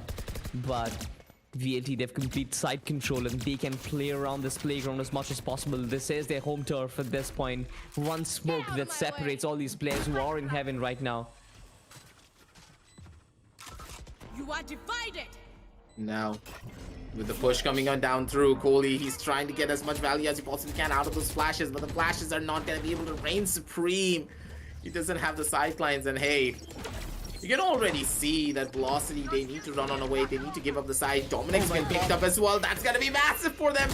No one's on the flank just yet, but still Marzo's going to be good for that person. Oh, the Astral Defiant's going to be good. That's going to be good for one, but still they need to swing in. Despite the half defuse does come on down through, positions are going to be prime and Marzo. He swings out left, he swings out right with the champion's mantle in his hand, and the champion aura to boot as well. Marzo flexing those biceps that he does have, being the #1 on the scoreboard. 23 and 8. Oh, the Cypher was split. What was this round, Velocity? There is no business for you to even win this one. So much utility was invested from FS as well, but still, Marzel came in clutch. Deathmaker got the shots that he needed to with his knives to get those kills. And B2, he stuck the spike way too early before the Astral Divide even came up. Mistakes were made, hearts were broken. And FS, they're now at the edge of death. They're at Hell's Gate, literally. Quite literally. They're being broken apart right now. They're being torn apart. Velocity finding the first 2 kills, but Dominic actually brings it back, finding Marcel and Vibor. Was it Collat? I didn't really see it, but 2 very, very important kills, and Deathmaker still trying to find his way towards the vent room. But at this point, Velocity, they are a little bit of disintegrated, I would say. They can still work the Spencer out, but I'm pretty sure the Cortez is more than prepared for it. No way, he's not. Deathmaker finds him napping. Destroys him 2v3 right now, almost the way to clinching this first map. Already behind enemy territory. I mean, I love this thing about Deathmaker, right? He's gonna find frags, and he's gonna find himself in obnoxious position as well. Kohli is gonna find right to ace, but eventually Deathmaker is always gonna get the kill. 2v1 right now. Dominic can still work that. Yes, for sure. He actually attacks Deathmaker quite a lot with a quad K. And Deathmaker shuts it out. VLT win the first map in the series, and FS, they're already trailing in the series 1-0. That's how it goes sometimes. You swing out, you take the fight, give it a couple of seconds. As soon as Deathmaker starts showing up, it's just not gonna be good for you now, is it? Yeah, shots were clean, absolutely. they were taken, and Velocity, they just bring it all back. From a 10 and 2, we kind of expected this. As soon as the 10 and 2 scoreline came around, it has to be a win for the side of Velocity.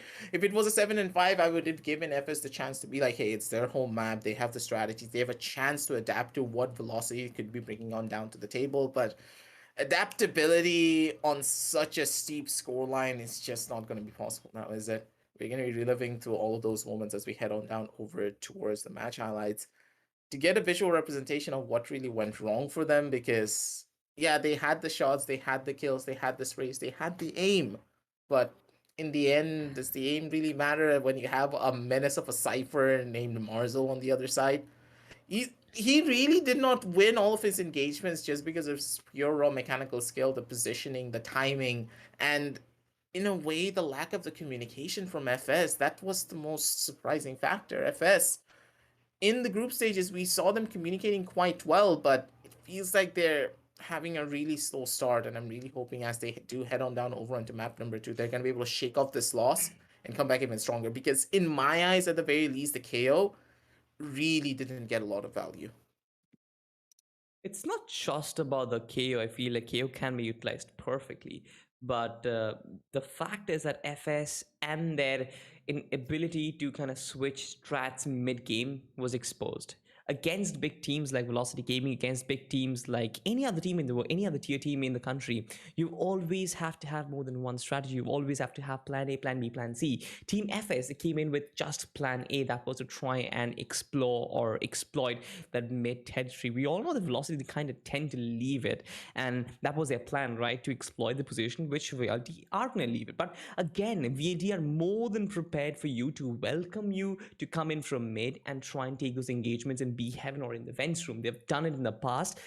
FS, they got a little bit of success, but it's not going to work every single round, right? And there were times when we saw that there were 4 players guarding that mid entrance. There were 4 players. There were 2 players in B Heavens and 2 players in Vents room. This is the kind of way FS were read. They were read like an open book, and Velocity, the kind of experience they have, they're always going to read repetitive plays. They're always going to find patterns in the way that you emerge. You do have to utilize the mains as well. We understand mid plays a very crucial role in the round of in the map split, but on your attack, when you just win 2 rounds on the back of that strategy, you kind of have to change up a little bit as well, right? 10 rounds which they lost, most of the engagements was in mid literally was a graveyard for FS, and they did not try to kind of go for varieties as well. There were times when they took a lot of time in figuring out.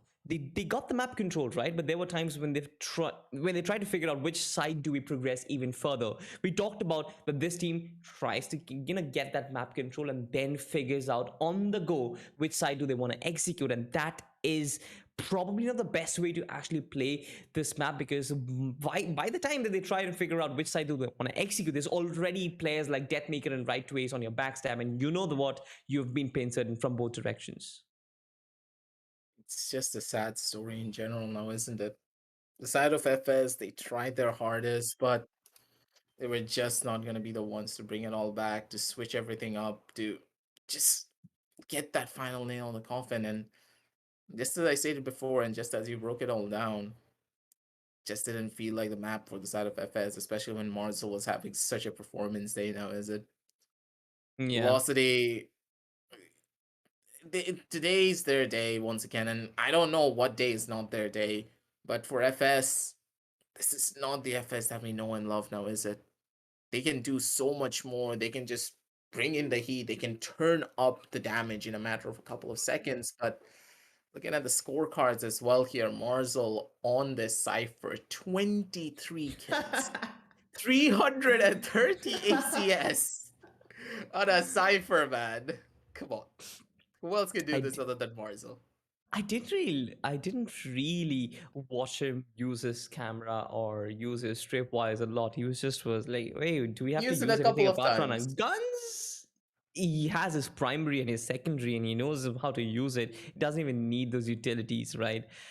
You mentioned correctly, he doesn't. His teammates need those strip wires, but you talk of Deathmaker, you talk of Hella, Vibor, and Right to Ace, 17, 16, 12, 9, all of these players, they've done their work. You see, Kohli, he isn't I mean, he's MVP for FSESPORTS, and he was the one who was getting a lot of frags initially. We talked of how he started off with an 8-1-0 scoreline in a matter of like 2 to 3 rounds, but the rest of the players, all of them had kills, but the general impact, the overall impact as a lineup just wasn't there. We found trades, we found clutches, B2, Dominic, Cactus, Cortez for that matter as well. All of these players, they've had their rounds where they got 3Ks or 4Ks or whatever, but when it actually comes to FS getting themselves on the right side of the trades, getting themselves into positions, nothing just played a part. Their map control they got no map control in the end, and at the end of that attacking round, I just felt like those 3 rounds were the best rounds which FS actually pulled off, but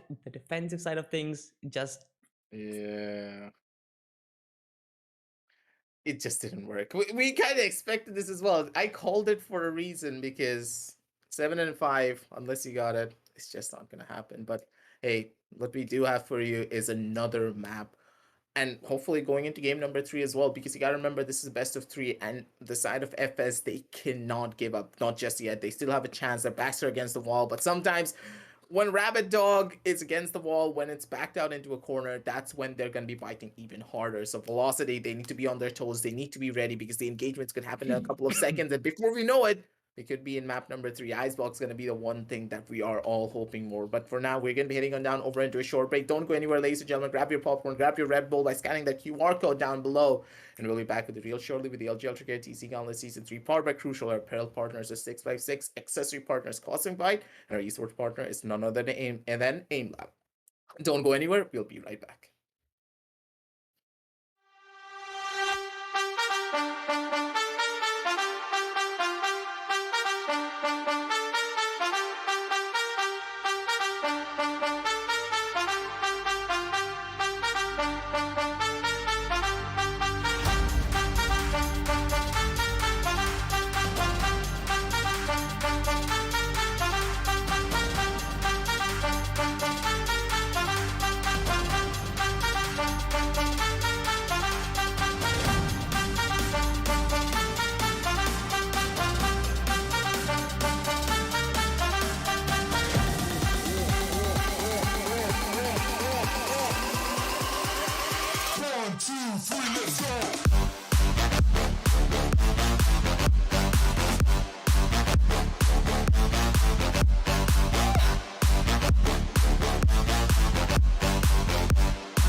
the legends of memory and storage. Crucial brings you the ultimate performance in gaming. Legendary products.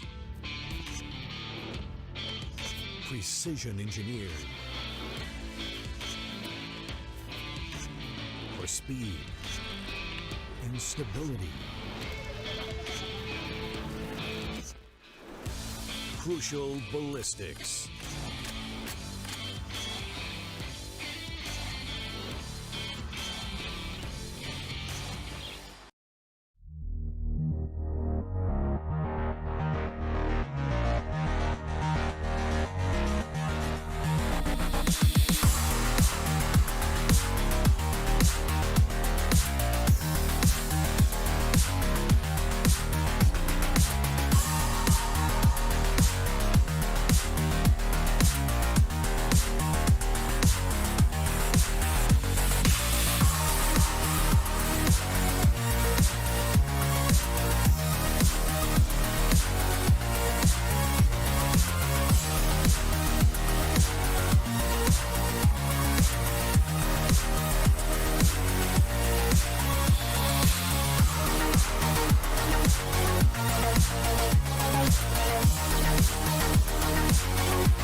And welcome back, ladies and gentlemen, to the LG Ultragear TEC Gauntlet Season 3, powered by Crucial. Our apparel partners are 656, accessory partners Cosmic Byte, and our esports partner is none other than Aimlab. Your boy Aggressive is back with a hot boy named Salty. He's on my right. He's sitting there. You can look at him like he's giving the stink eye to me, but hey, he's giving his look that he charms all the ladies with.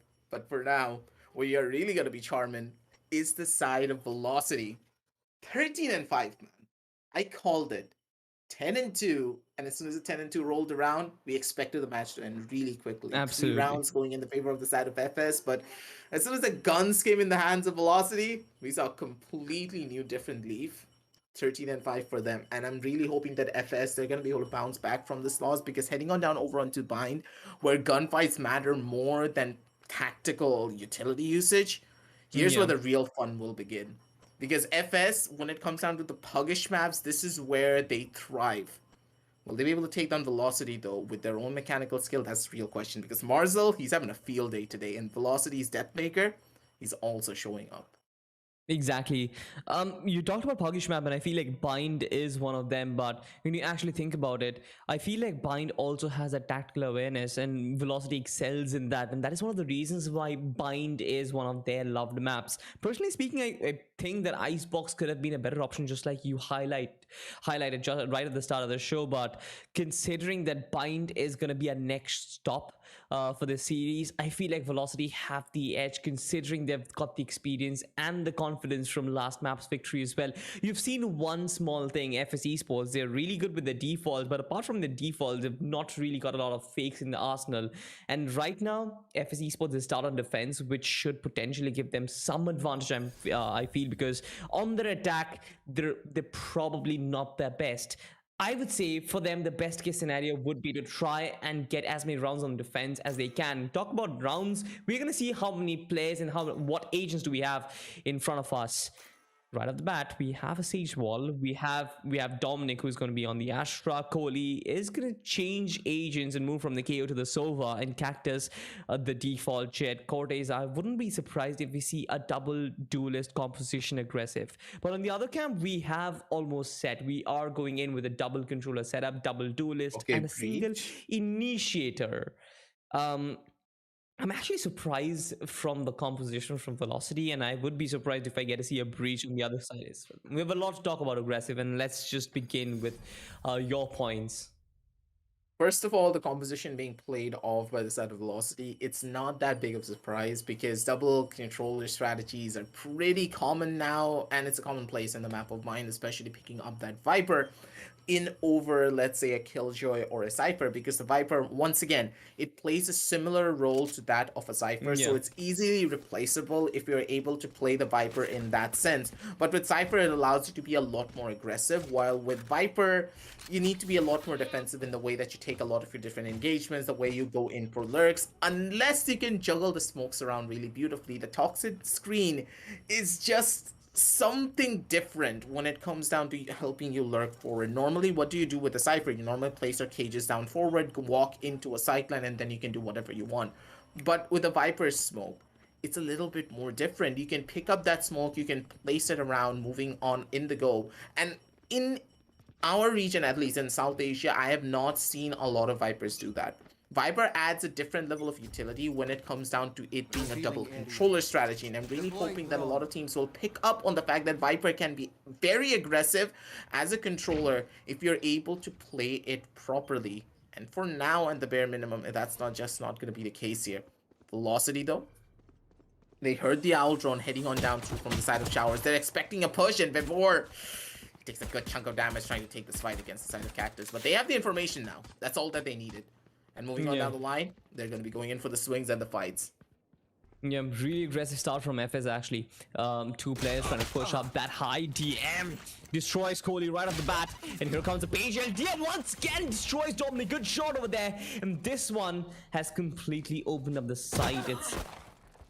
It's open like a book right now. B2 does some damage, deals some damage to VLT. Marcel. Yes, Vibor. Marcel has been not checked as of yet. As soon as the smoke dismisses, this guy's gonna pop off. Right clicks on behalf of Cortez, doing a lot of heavy lifting over there. It's still 2v3, and DM is taking a little damage, 60 HP for this man through the smoke. But I'm pretty sure VLT have got this covered. There's no way they're gonna let this. Standing in the middle. Yeah, for sure. Well, he's looking for an ace. This man doesn't really want to give them the position, right? He doesn't really want them. Oh no! Cortez destroys him. LF. There is possibility, but nah, it's not gonna happen. But I mean, returning back to the conversation about the agents, I feel like this time VLT have actually switched up trades. They've gone from import to export right now, because this looks like a very heavy attacking based lineup. Once again, they start on attack, they go in for an attacking sided composition. They want to get these rounds on board. Once again, you have two controllers who can buy you space, you have an initiator for information, you have two duelists. You talked about double controller setup, and I primarily am not surprised with the double controller thing, but two duelists on the back of one initiator. There is literally one agent, that is the Viper, try and stop attacks on your defensive side of things. It does not really matter, because here comes the fault line in Vibor. He actually makes a lot of advancements on the back of it. Gravity will try and hold him back, but there is also the snake bite. All of these funnel in VLT, they make it move, they have the side for themselves, and here it comes. Short darts as well as specters to work with. B2 comes in from behind from Shards and finds two big frags. Dominic is also on the backstab, but The boom bot finds him. One enemy remaining. Free kill for him. And now it's all up to B2. Can pick himself up a gun. He has a chance of winning this one out, but still, he needs to find that first initial kill. But he slips spotted. past Marzel, but no, not anymore. Marzel just gives him a little bit of a haircut. One enemy And then, remaining. more? What bullet? Nothing? Interesting. That's gonna hurt. That's gonna be painful, but still, hey, Marzel's there for a reason. You can always rely on this man. He's not gonna miss those shots. And before, he became himself a little bit there, but hey, we all do a couple of whiffs from time to time. And on the 0-2 scoreline, this eco round though was very costly. Velocity, they can't really go in for the proper bonus now, can they? Now it's their choice. Do they want to go in for the force buy? Right to ace? He's picking up that Vandal, and he knows that, hey, I don't think going in for a save in this round is going to be a good idea. And that's exactly why they're going in for the buys. You had to give Marzel a raise, don't you? You have to give him, especially after the game that he had in the first one.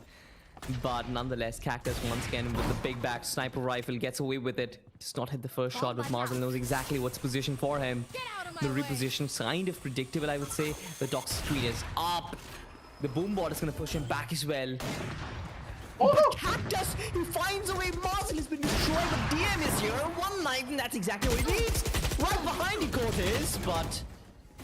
Wait a minute.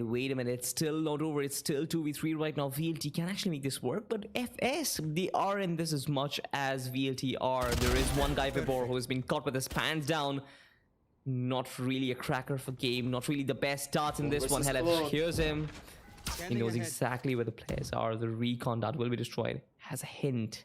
I'm waiting for the Astra to come in as reinforcements because right now it's still a 1v2 potentially, and Helef is going to destroy Kohli. Good flick, get headshot, but this basically means the round is done and dusted. If not, Dominic pulls off something absolutely outrageous. I think it's already over. Dominic. I love that flick from Cactus onto Marzel. Like, what was that? That was a flying raise. You're not allowed to hit him like that. Concealment. Hey, it's Cactus for a reason. He's been on the topmost echelons in the entirety of the Valorant leaderboards for that specific cause. Right to ace. Tags out Dominic a little bit, but just not gonna be enough, especially when you have a Phantom in your hand. You need to hit that next bullet. Not gonna be able to find it though. Velocity, they take the third round on the board. The buy round also going in their favor. Not risking the fact of going in for a full-on bonus really did help them. Now didn't it, Salty? 1 second, This is sometimes why I don't understand why people go in for those full-on saves. When, especially after losing out on 3 or 4 of their members. Like, you lost out 4 members, just go in for a full buy, it's completely fine. Even if you lose out on that round, at the bare minimum, your opponents are gonna go to a 2-2 scoreline. Do you really need to play that bonus? Of course you don't. Play for the gun advantage, play for the rounds, because you're still gonna have enough economy to go in for proper buys in the following, even if you lose out on 3 of your members, let's say. Yeah. This one, though, is gonna be a proper buy from the side of VLT, but you look at FS and you know that they do not have enough 3 sheriffs and 1 Spectre to work with. It's basically the poverty round for them, and I'm not really sure if they can actually hold on to much longer, but VLT is taking a more disciplined route, I would say. They're not really trying to give in to the pressure. They're not really trying to give in. The main target would be try and stay as clean as possible. Dominic has been taken down with B2 once again. Getting an important kill, at least 1 gun dropped. You still have the breach. Who's gonna come in? Who's gonna take some time? He's a big guy, of course. He needs to take some time to walk all the way from the A side to the B side, but he's been spotted as well. LF. Yeah, go on, show me that music. Give me that music. It's one of my favorites. I've been listening to it on Spotify for way too long, but Big Daddy Brimstone didn't come in. We needed the Brimstone in the sky. We needed the Brimstone. I wanted him to be Atlas, but Atlas is not gonna be coming home tonight. But what is going to be coming home for the side of Velocity is the 4th round for their side. 0-4, and now FS, they're in a situation, they're in a predicament. If they don't win out on this buy round, Salty, you know what's going to happen to them. It all starts here and it all ends now! And Deathmaker, he's not missing a single shot. Deathmaker. Was it really necessary? I understand you have the breach flash, but do you really have to go that aggressive? Hey, it's the breach. Sometimes you gotta test out your own limits, but maybe on the back of an owl drone, I understand you use so much utility to try and go in for that fight, but I don't think Cactus was ready for it. He wasn't prepared at all. Here.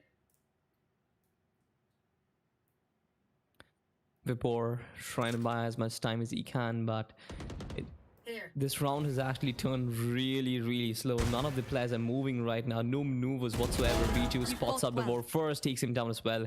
This one player down at least kind of evens things up a little bit, but VLT, they don't really have any sort of map control. On the other hand, we have a Sova who's on a backstab, so that can be problematic. VLT, they're not probably aware of Kohli's position. He can be the real thorn in the key. Here it comes. The rolling thunder. DM finds the first one when Cortez immediately puts him to bed. B2 knows exactly where the Sova is. Right to ace. As soon as he pops out of the smoke, he's gonna be dropping. Oh, Helen, beautiful. Finds Cortez, and there's only one guy, Kohli. Poor man on the backstab. The timing isn't just right. It Or is probably right for him. Yes. Yes, right. totally. It's not a knife. no. It's not a knife. Don't worry about it. That's gonna be the first kill. He does have a forward position. Swaps out his gun for another one. Has the bullets to work with, and has an owl drone to do this well. Spots out both of the players. Knows exactly where they are, but a very close call. Very close call. a very ambitious one, I would say, when it came down to the Hunter's Fury. He's not gonna be able to find out much, and come on, this time around, come on, Big Daddy Brimstone, y'all want to see it? Oh, I don't think that the spectators can see it now, can they? You and I don't have any idea, but even if you can't, I mean, even if you can't, you probably just go to YouTube and just check out the song because it's just so sick, man. I've been vibing to that song ever since the day it came out. Yeah, I'm here to try to. Are learn we it on are we the allowed to guitar. sing that on broadcast? I guess we aren't. We can, I we guess can. We aren't. Yeah. No, we can Understandable. actually. We can actually. That's why I'm gonna make sure that you're gonna be the one to sing it, Salty. No. Some other day, maybe. Some other day when it's just you and me. Maybe we'll do a talk show. But nonetheless, it does not matter. Cactus pushes once Still again. not invited.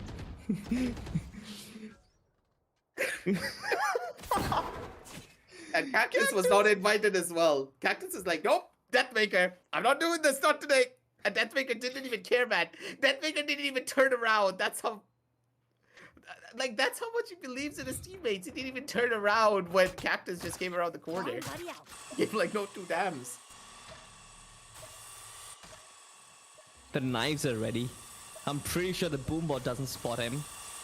Mars, it needs to be really quick. Cactus takes him down. DM finds the tree. That's 1 for 1, but I feel like Cactus has done his job. He has done his job to perfection, but at this point, Kohli, with the only Spectre in hand, would love to follow up. Even though I'm pretty sure that Helef with the owl drone is going to spot him really instantly. Here he... Oh. He's not going to push up. I thought he's going to push up. Oh, no, he didn't clear the corner. He didn't clear the 30 corner. seconds left. Good night. Bye-bye, Khalil. He's going to be able to get a freebie. And once again, Practice. it's just not going to happen. Good shot from Dominic over there. Cortez. What? He's going to find one straight. Astra. Spike down A. Should have Last gotten player DM, but DM No, finds his no. third kill. It's Never say it's that. 1v1 right now. Kohli should have the timing. He doesn't know. What just happened in this round? Gun here. VLT and their untimely mistakes. We talk about the unforced errors, right? And I mean, not really blaming them. They have a really commanding position in this game, so they are allowed to make mistakes whatsoever. But if you think about it from a larger perspective, yeah, there are going to be tougher games. There are going to be, tougher oppositions. And against them, if you make mistakes like these, such rounds can be devastating because it shifts momentum real quick. This was one round where there were a lot of mistakes. For example, right to ace and not checking the owl drone. For example, Cortez planting out in the open without checking the side. I mean, there were tons of unforced errors which possibly could have been stopped, but doesn't really matter. Team FS, they actually worked out. They've got the first round on board, and I hope that this is the first of many. Well, good start. It's just... Another one. Show us the op shots! Come on, man, show us the op shots. I so want to see those op shots.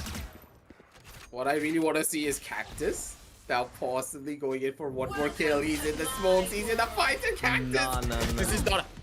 This is not a shotgun, man. This is a sniper rifle. But Kohli, he turns his mouse around at the wrong time, and Velocity, they have a chance of bringing everything back here. They have a chance of shutting everything down. Spots on one of the hands, and LF's gonna be the one to go in for the kill. It's all up to B2. He's all on his lonesome.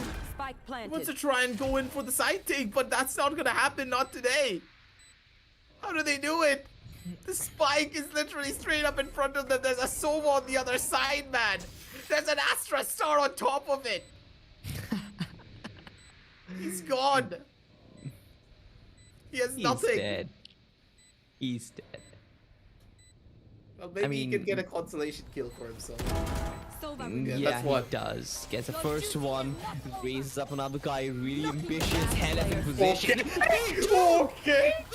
last player standing. Okay. Find the first one, he can heal himself up. Yes, time. he's gonna find it. He's gonna find. Here's the timing. Here's the timing. Here's the timing. Oh my What was that God. flick? What was that flick? I saw that on the other side. What was that flick? B2, what was that flick? Alright guys, we gotta see the highlights. We need to see the highlights because that was insane stuff, right? B2 had the presence of mind that there is gonna be somebody in long. He turns on, he takes on right to ace, he knows exactly what business he's up to.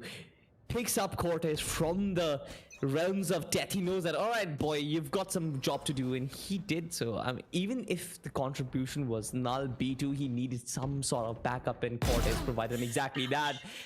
Once again, they're paying the price for being overly aggressive, but I feel like they're allowed to make a ton of mistakes because B2, what he pulled off in that last round was absolutely scintillating. It just doesn't get any bigger than that. This doesn't. It can't make it up, ladies and gentlemen. Sometimes the biggest storylines are being set in the game of Valorant just right here and right now at the Esports Club. That's why you gotta make sure to hit that like and hit that subscribe button because the storylines are being made all the time. And somehow the players, through their raw mechanical skill, through their determination, through their passion alone, are just there to take away rounds. Those X factors are what you live for, what you want to see. And Vibor, he's somehow still alive? Vibor? Finally. Very eventful round, ladies and gentlemen. B2 still finding frags. Kohli really ambitious, and 30 seconds I mean, left. poor luck over there. Marzel still finds him even through the smoke. Dominic Spike planted. just waiting for the smoke to dissipate, but TM escapes even before that happens. It's still a 4v3, it's still doable. You've got Natural Divide on board, but VAT LF is in position already. B2 once again just popping off and right to Ace and Marzel. Both And one there just to gravity well, shut man. us down. This was proper VLT, but I can see one thing. B2, this guy is popping off aggressive. This guy is absolutely popping off. What he pulled off in that round and what he's doing now. This man can cause problems for VLT moving on if he actually restores the economic balance in this game, if he actually restores the momentum. If Team FS can somehow manage to get their footing in this game, I'm pretty sure B2 is going to hurt Team VLT. They're going to hurt him bad. The way that they're finding all of these rounds, it's just an absolute sanity factor. But now, FS, they're pushing their way up. They're trying to go in for a couple of shots. They're trying to go in for this engagement. And right to Ace, he's having a little battle of his own, clone versus clone, and it's gonna be right to Ace who showcases who's the better older brother. DM, short swing for him, catches out Cortez, snapping in the corner. 2 and 7s right around the sides. And hey, Cactus, maybe he can get one kill, but I don't think that's gonna happen, not Enemy today. remaining.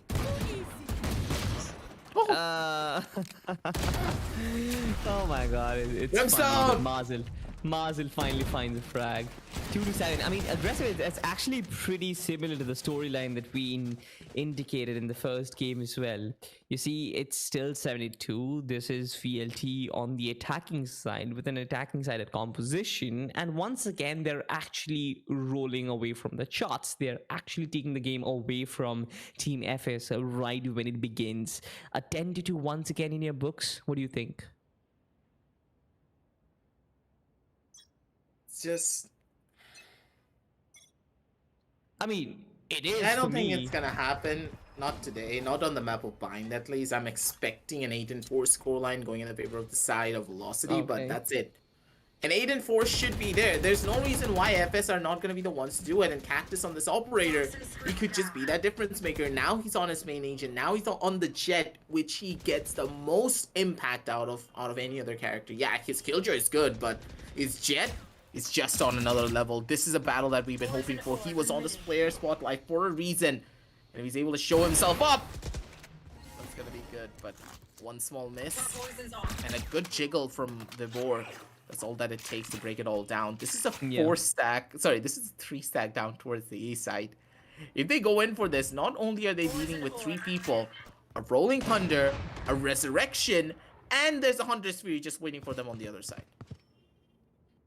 The biggest impact will be the Rolling Thunder. The Hunter's Fury and the Resurrection might just not work in this scenario, but I'm pretty sure the Spike hasn't traveled any further, so they can, or they will have 30 the option seconds of left. falling back and moving on to the other side, where there's a Sova as well as an Astra waiting for them. It's going to be really interesting, the way they can execute that side, especially with DM in the attacking side already. B2 still trying to find him out. DM finds an important player already. Meanwhile, the rest of the players have already made their way to the B side and are planting the spike. Vivor finds one. That's about it. Kohli and Cactus, they find 2 of their own. It's 2v3 right now, and the Astral Divide is up and running. 2 players behind it, and Cactus can be a difference maker with the ob, just like you mentioned. Last It player should be standing. Dominic. He just finds both of them. As I said, this round there is no business for Velocity to win this one. Look at the ultimates that the side of FS have. That alone should give you the answer of why they have no business winning this one out. They won this one from the side of FS purely based on their raw mechanical skill and their team 10 coordination when it came down to the trading. Velocity made a lot of mistakes here and there. They were not able to flush out that ultimate that FS had, and that's what they were relying on. This was a round where they needed to force FS to invest their abilities so that they could get a 9-3 scoreline possibly on their side. But currently, I don't think that's gonna happen. All 5 ultimates online, Salty. Nope, that's not gonna happen for Velocity, not today. My prediction anyways, but you know, just throw my prediction out of the window, why don't you? Oh my god, Cactus just walking away from it. The op just didn't really connect TM. Get out of my way. Spike It's down all B. smokes on my screen right now. Ladies and gentlemen, just let me watch. TM, in spite of all of that, he still finds a frag with his knife.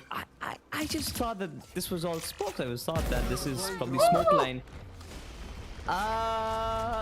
Okay. Okay. Alright, Deathmaker. I give you that kill. Hey, here comes the ultimate. He knows. But okay, it was fault line actually on the back of a Rolling Thunder. Now this actually gets interesting. B2 finds one more. TM is in position, finds B2 over there, but Cortez puts an end to him. You call it right, 74 already. Last round It doesn't in the really half. look like. It definitely does not look like a 10-2. It should probably look like an 8-4 if Team VLT can actually win this one. Otherwise, 75 on the cards, which should be a pretty good scoreline considering the composition from VLT doesn't really have a lot of defensive players. They're making it all work at least. And hey, 8-4 on the cards. Is it gonna happen? Am I gonna be right for the second time, Salty? That's a real question. Come on. I want a trifecta. I want the 3rd map, actually. But I know, I'm pretty sure the 3rd map's not gonna happen. Not today, anyways, because Velocity, they're on the attacking side. The attacking side, where this double controller setup is a lot more weaker, mind you. So if they get this 8-3 scoreline, things are gonna be beautiful. But what just happened here? Marcel, you're in A. Everyone else is in B.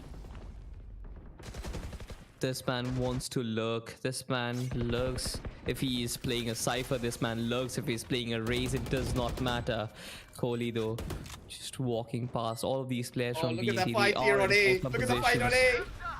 They're running around each other. It is definitely important. It definitely is important. But what I'm going to focus on right now is going to be the B side, because that is exactly where the action is happening. Marcel I mean, is such a menace. you know that this man is going to cause a problem as a lingering threat on your backstab, but VLT one by one they're isolating these players, they're taking them down. This is perfection. I called it. This is perfection, right? Marcel trying to enter into that enemy lines, trying to be a backstab, trying to be that lingering threat. Meanwhile, the rest of the players, they try to breathe that frontal offense, and FS just couldn't really hold on to that position, just couldn't really hold on to that threat, because you have to worry about your backs, you have to worry about your front. VLT, the spike is down, the clock is ticking, the pressure is up. You know, VLT, they have that round for themselves already. 8-4, he called it right. Right there. You've also called it that there is not going to be a third round, so I'm going to note each and every one of your predictions down, and I'm going to check them to the tooth. I'm going to see the end of it, and I'm going to see if Aggressive is really statistically the best analyst. Statistically and Statistically. practically as well. Because currently, most of my predictions are pretty much on point, so you never really know what to expect now, do you? But at the same time, I'm really hoping that I'm wrong. Primarily because you know why. FS, I want them to succeed. I want them to send us down over towards that third map, but Deathmaker, there's something else to say about it. The Karambit in his hands, gonna be looking beautiful, gonna be looking fly. He's gonna run on away, get a much more further back position down through from the angle of showers. He got the information that he wanted to get. And Marzo, he's having a little bit of fun with that shorty, holding it down through from the other sideline. But look at right to Ace. Look at him. He's just waiting there. He's just chilling at poor old B2. He's gonna be walking into the firing line. Right to Ace is gonna be the one to go in for that kill. Wait, what? Mazel! That's a Jog meme gun! bounce. Right Not to a meme Ace with a gun. ghost. Spams Kohli down. Cortez, what can he possibly pull off? Is basically at 10 HP, barely breathing at this point. Dominic needs to pull off something. 30 seconds The left. Nova Pulse Last just not player doing enough of standing. the work. Right to Ace being taken down, but an instant trade comes through Cortez. All right.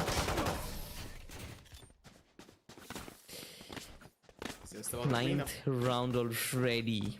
Ninth round already. The first pistol round goes in favor of Team VLT, which basically means that they're gonna have the economy to buy even more.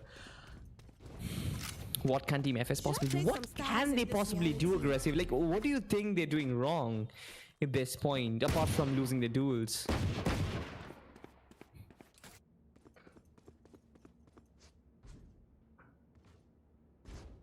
It's just at this stage they need to try and just take an initiative or just play it slow, because the way that they're giving these engagements away, it's just not going to be helping them at all. And now Velocity, they're just playing mind games with the Marshall in hand off the side of Deathmaker. Deathmaker's going to be good for 3. He's looking for his 4th as well here. Deathmaker, he's living up to his name. He's the Reaper. He's the danger man that you don't want to be on the receiving end of, and Hellfire with that Guardian. He's just going to be the final nail in the coffin as well. 4 and 10 in Velocity. They take away the pistol round. They take away the anti-eco. And now, you know what I said previously about how much value there is to win out on the second initial pistol round? Because if you win out on the second pistol round and you also win out on the first, that instantly means that you have a 4-round buffer. And you can see the difference in the scorecard already. 6 rounds of difference. Even though Velocity don't have guns, they still have enough to make it work if they are aggressive with it and if they're able to find the shots with it as well. Deathmaker's not going to be able to find the first, but it's fine. Run on back, get into proper positions, hold down the sidelines, go in for the shots, and reign true and reign supreme. Deals a lot of damage, 24 HP to work with. Right to Ace has the best gun in this position. The smoke's are in position as well.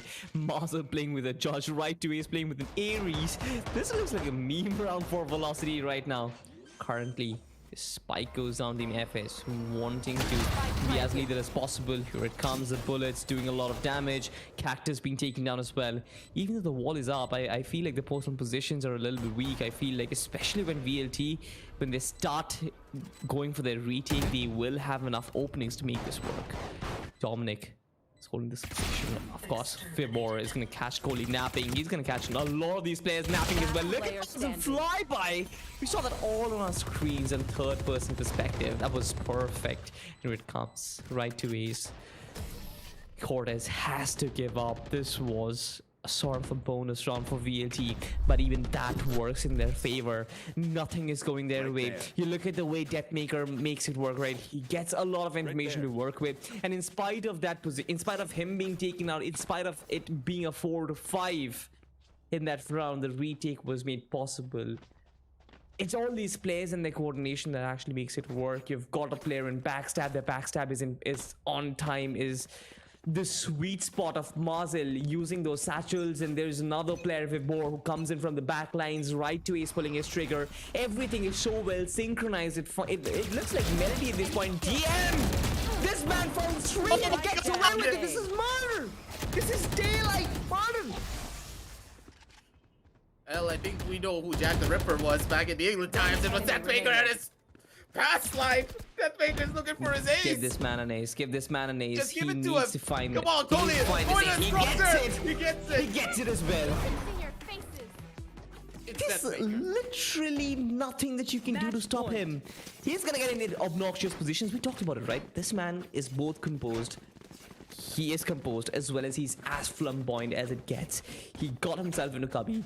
He found those 3 frags. Like, the amount of composure you need to spray down those 3 players when all of them are coming into you, to spray transfer every single one of them and get away with it, like use a dash to get away from the position, is absolutely insane. But the flamboyance, the risk-taking tendency to actually get into that cubby position in spite of you being on such a big lead in this match is absolutely insane. Once again, VLT at... This is what you call the closing moments. This is what you call the last chances. This is where it all falls apart with one rolling thunder. It's gonna be good, but still not enough. Cortez! He was getting a little bit too ambitious. He's not gonna be able to find it. Everything falls apart. Everything breaks down. And that dreams just shatters. Velocity. They bring it all home for themselves. And hey, 8-4 scoreline did happen, but I didn't predict what would happen in the second half. But I did predict that the third map was not gonna happen. All the predictions rated true.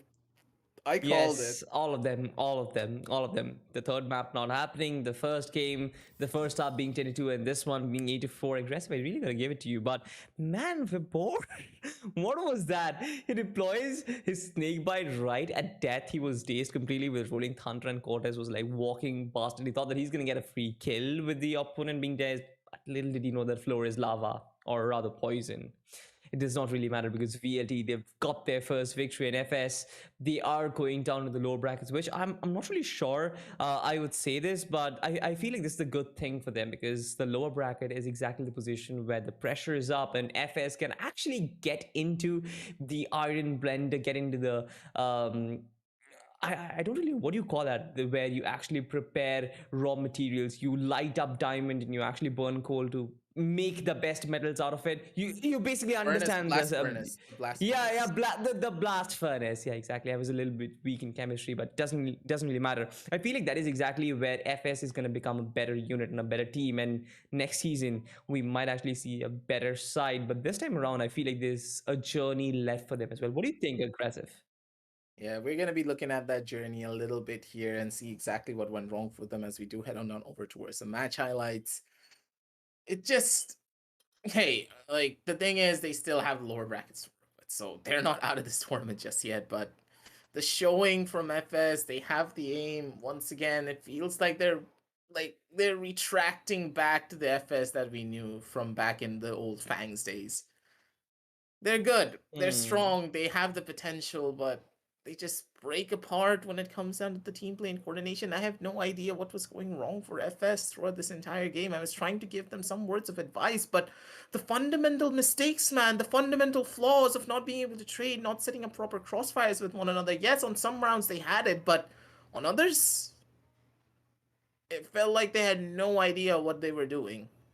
They Yeah, were just falling apart because of it, and that allowed players like Deathmaker to just go in for incredible fights and incredible plays. But at the very end, the individual performances were beautiful now, weren't they? Cactus showed up, B2 were he was just hitting shots that nobody should have hit. yeah, This one round alone just showcased exactly how dangerous of a player B2 actually was. And exactly. that's another thing is that investing your utility, like you're not properly investing enough of the ultimates. For example, you invested 2 ultimates. What did you use it for? You need to ask yourself that. That's what I always ask myself whenever I use a single ultimate in an entire game. Am I using it just to cycle through my abilities? Am I using it just for the sake of it? Am I using it for one player? Will it give me an impact drive? Will it give me an opportunity to push myself forward in the following rounds? You need to constantly ask yourself those questions all the time. And it felt like FS, they were not asking themselves that whatsoever. They were just Yeah, investing utility because they felt like it. These are the things that you really need to work on. FS, I know for a fact that I'm being hard on you guys, primarily because of one thing. I know what your roster is capable of. I know for a fact that your roster can take down Velocity. You have that potential in you, but today, I just didn't see that side at all.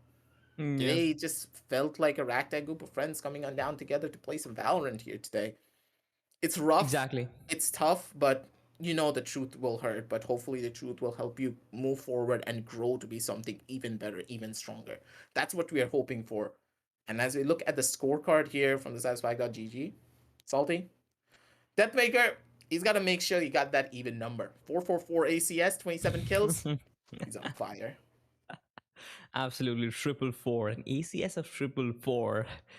My man, Vibor with 16 kills, of course, Helef with 14, Mazel with 12, and Right to Ace with 10. Every single one of these players on double digits. It does not really matter. I'm not really a big digger of numbers. I feel like FS, just like you mentioned, there was no communication, there was no trades, and that effectively reduced their chances. Of course, B2 had a great game individually. He was getting those rounds. Out of the 4 or 5 rounds which FS did win, 2 were because of B2 and his supremacy. So kudos to him. Of course, Cactus with the operator has done a lot of damage on the other team. But when you look at the team overall, it just didn't really pan out. The Breach pick, the Sova pick, of course, the Sova is a default, but using the Breach to try and use your flashes, it was more like bringing the team down instead of actually helping the team. The Jet was more forced to dash in on the back of that flash, but nothing was coming on the out. Using that entire tactic overall, they were basically giving away kills and just losing bodies in the process. So the Breach pick didn't really make sense. The Sage, of course, B2 could have actually done much better. The Sage was sort of an important pick for them considering how they played, but overall, I feel like FS just made a ton of errors throughout the game, starting from the agent selection to the way they play to the way they approach the game. The mindset just wasn't right. And Velocity Gaming, they were supreme throughout the series, winning this 2-0. Of course, moving on forward in the upper brackets. FS, them being sent down to the lowers. It's a tough story. It's a tough fight, but in a way, we kind of expected this as well because, hey, it's Velocity. It's going to be a tough one for them. First one being a 2-0. We kind of called it, and that's why I was constantly saying on playoffs, hopefully FS doesn't go up against the side of Velocity because they need a little bit of time to try and wind themselves up so they can get into the right groove once again because FS, they haven't played any games in a pretty long time when it came down to the Gauntlet, I'm pretty sure, because they were the ones to first finish all of their 7 matches. So they had a pretty long break, and now going on back onto the Gauntlet and facing off against Velocity, tough fight for them, a little bit unfortunate, but it's completely fine. Let's head on down over towards the playoff brackets one more time, see how the teams have moved up and down. And hey, Velocity, they're waiting for their opposition. ENIGMA Yeah. versus Team Valor. That's what we're gonna be looking forward to. Ooh. And FS, they're at the very bottom. But I digress. We're not done just yet because, hey, ladies and gentlemen, just in a matter of 2 hours, I do believe. Less than two Yeah. hours, 1 hour and 20 minutes, let's say. I'm not going to do the math right now. My brain's fried after watching this game. Team Exploit versus True Rippers. That's going to be at the 8 p.m. game. You don't want to miss that now, do you? Because, hey, Yeah. if you don't want to miss it, hit that like, hit that subscribe, hit that notification bell. And we're going to be doing all the other sponsor segments later. But for now, my boy Salty, I want your closing thoughts. How excited are you for the next game? Because I'm pumped. Because this game alone, this 4 p.m. game, just showcased to me exactly how much the players want to win here. And hey, Yeah. if Paradox is telling me the truth about him wanting that #1 position and he wants to dethrone Deathmaker, he's got to show it to me on the 8 p.m. match as well. Absolutely, Exploit. It's going to be really tough for True Rippers as well because Exploit, they've had a journey in this tournament and they're probably grown a the lot. best. They've grown a lot. They were pretty big. They are pretty big in Pakistani region and now in the Indian region as well. They've made a mark. And True Rippers, they were always good. They were always one of the best. And I feel like this is going to be a clash of the Titans. I'm pretty sure this is not going to be one-sided. I'm pretty sure it's not going to finish up early in a 2-match series. I'm pretty sure all of the audience who is watching, you're going to get 3 maps of action as well. But till then, I guess it's time for a teeny tiny break, this small little bit of a break, and we're going to be back real soon. Yeah, but for now, ladies and gentlemen, that's all that we have for you for today. When it comes out of the 4 p.m. game, not just today, we still got an 8 p.m. match for you right around the corner. 2 of our other boys are going to be coming on down, so I'm pretty sure it's going to be your boy Salty right over here, and right over here, sorry. My right and my left is always shifted. Don't question it. But it's going to be Salty and Universe handing it down over. I'm going to giving Universe the mic for him to host it all down. But for now, I'm going to be signing on off at the bare minimum. And Salty's going to be taking a little bit of a break. And hey, we're going to be back with you with the 8 p.m. game. Don't go anywhere. Grab that popcorn. Grab that Red Bull by scanning that QR code down below. And hey, as you're going to be scanning that QR code, make sure to check out a couple of links coming on down through in the description from the side of 656, Crucial, Cosmic Byte, and of course, download yourself Aimlab so you can get your aim crispy, clean, and prepped up and ready for season number 4 because that's also right around the corner. Get yourself hyped, get your buddies together, formulate a plan, formulate a team, get yourself ready. And if you want to face off against the greats or if you want to become a great yourself, season number 4, it's where it's all at. We're going to be signing on off, and we're going to be seeing you at the 8 p.m. game with a lot more action for the LG Ultragear Tec Gauntlet Season 3 powered by Crucial. Our apparel partners are 656, accessory partners Cosmic Byte, and our esports partner is none other than Aimlab. We'll catch you in just a little bit.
Bye.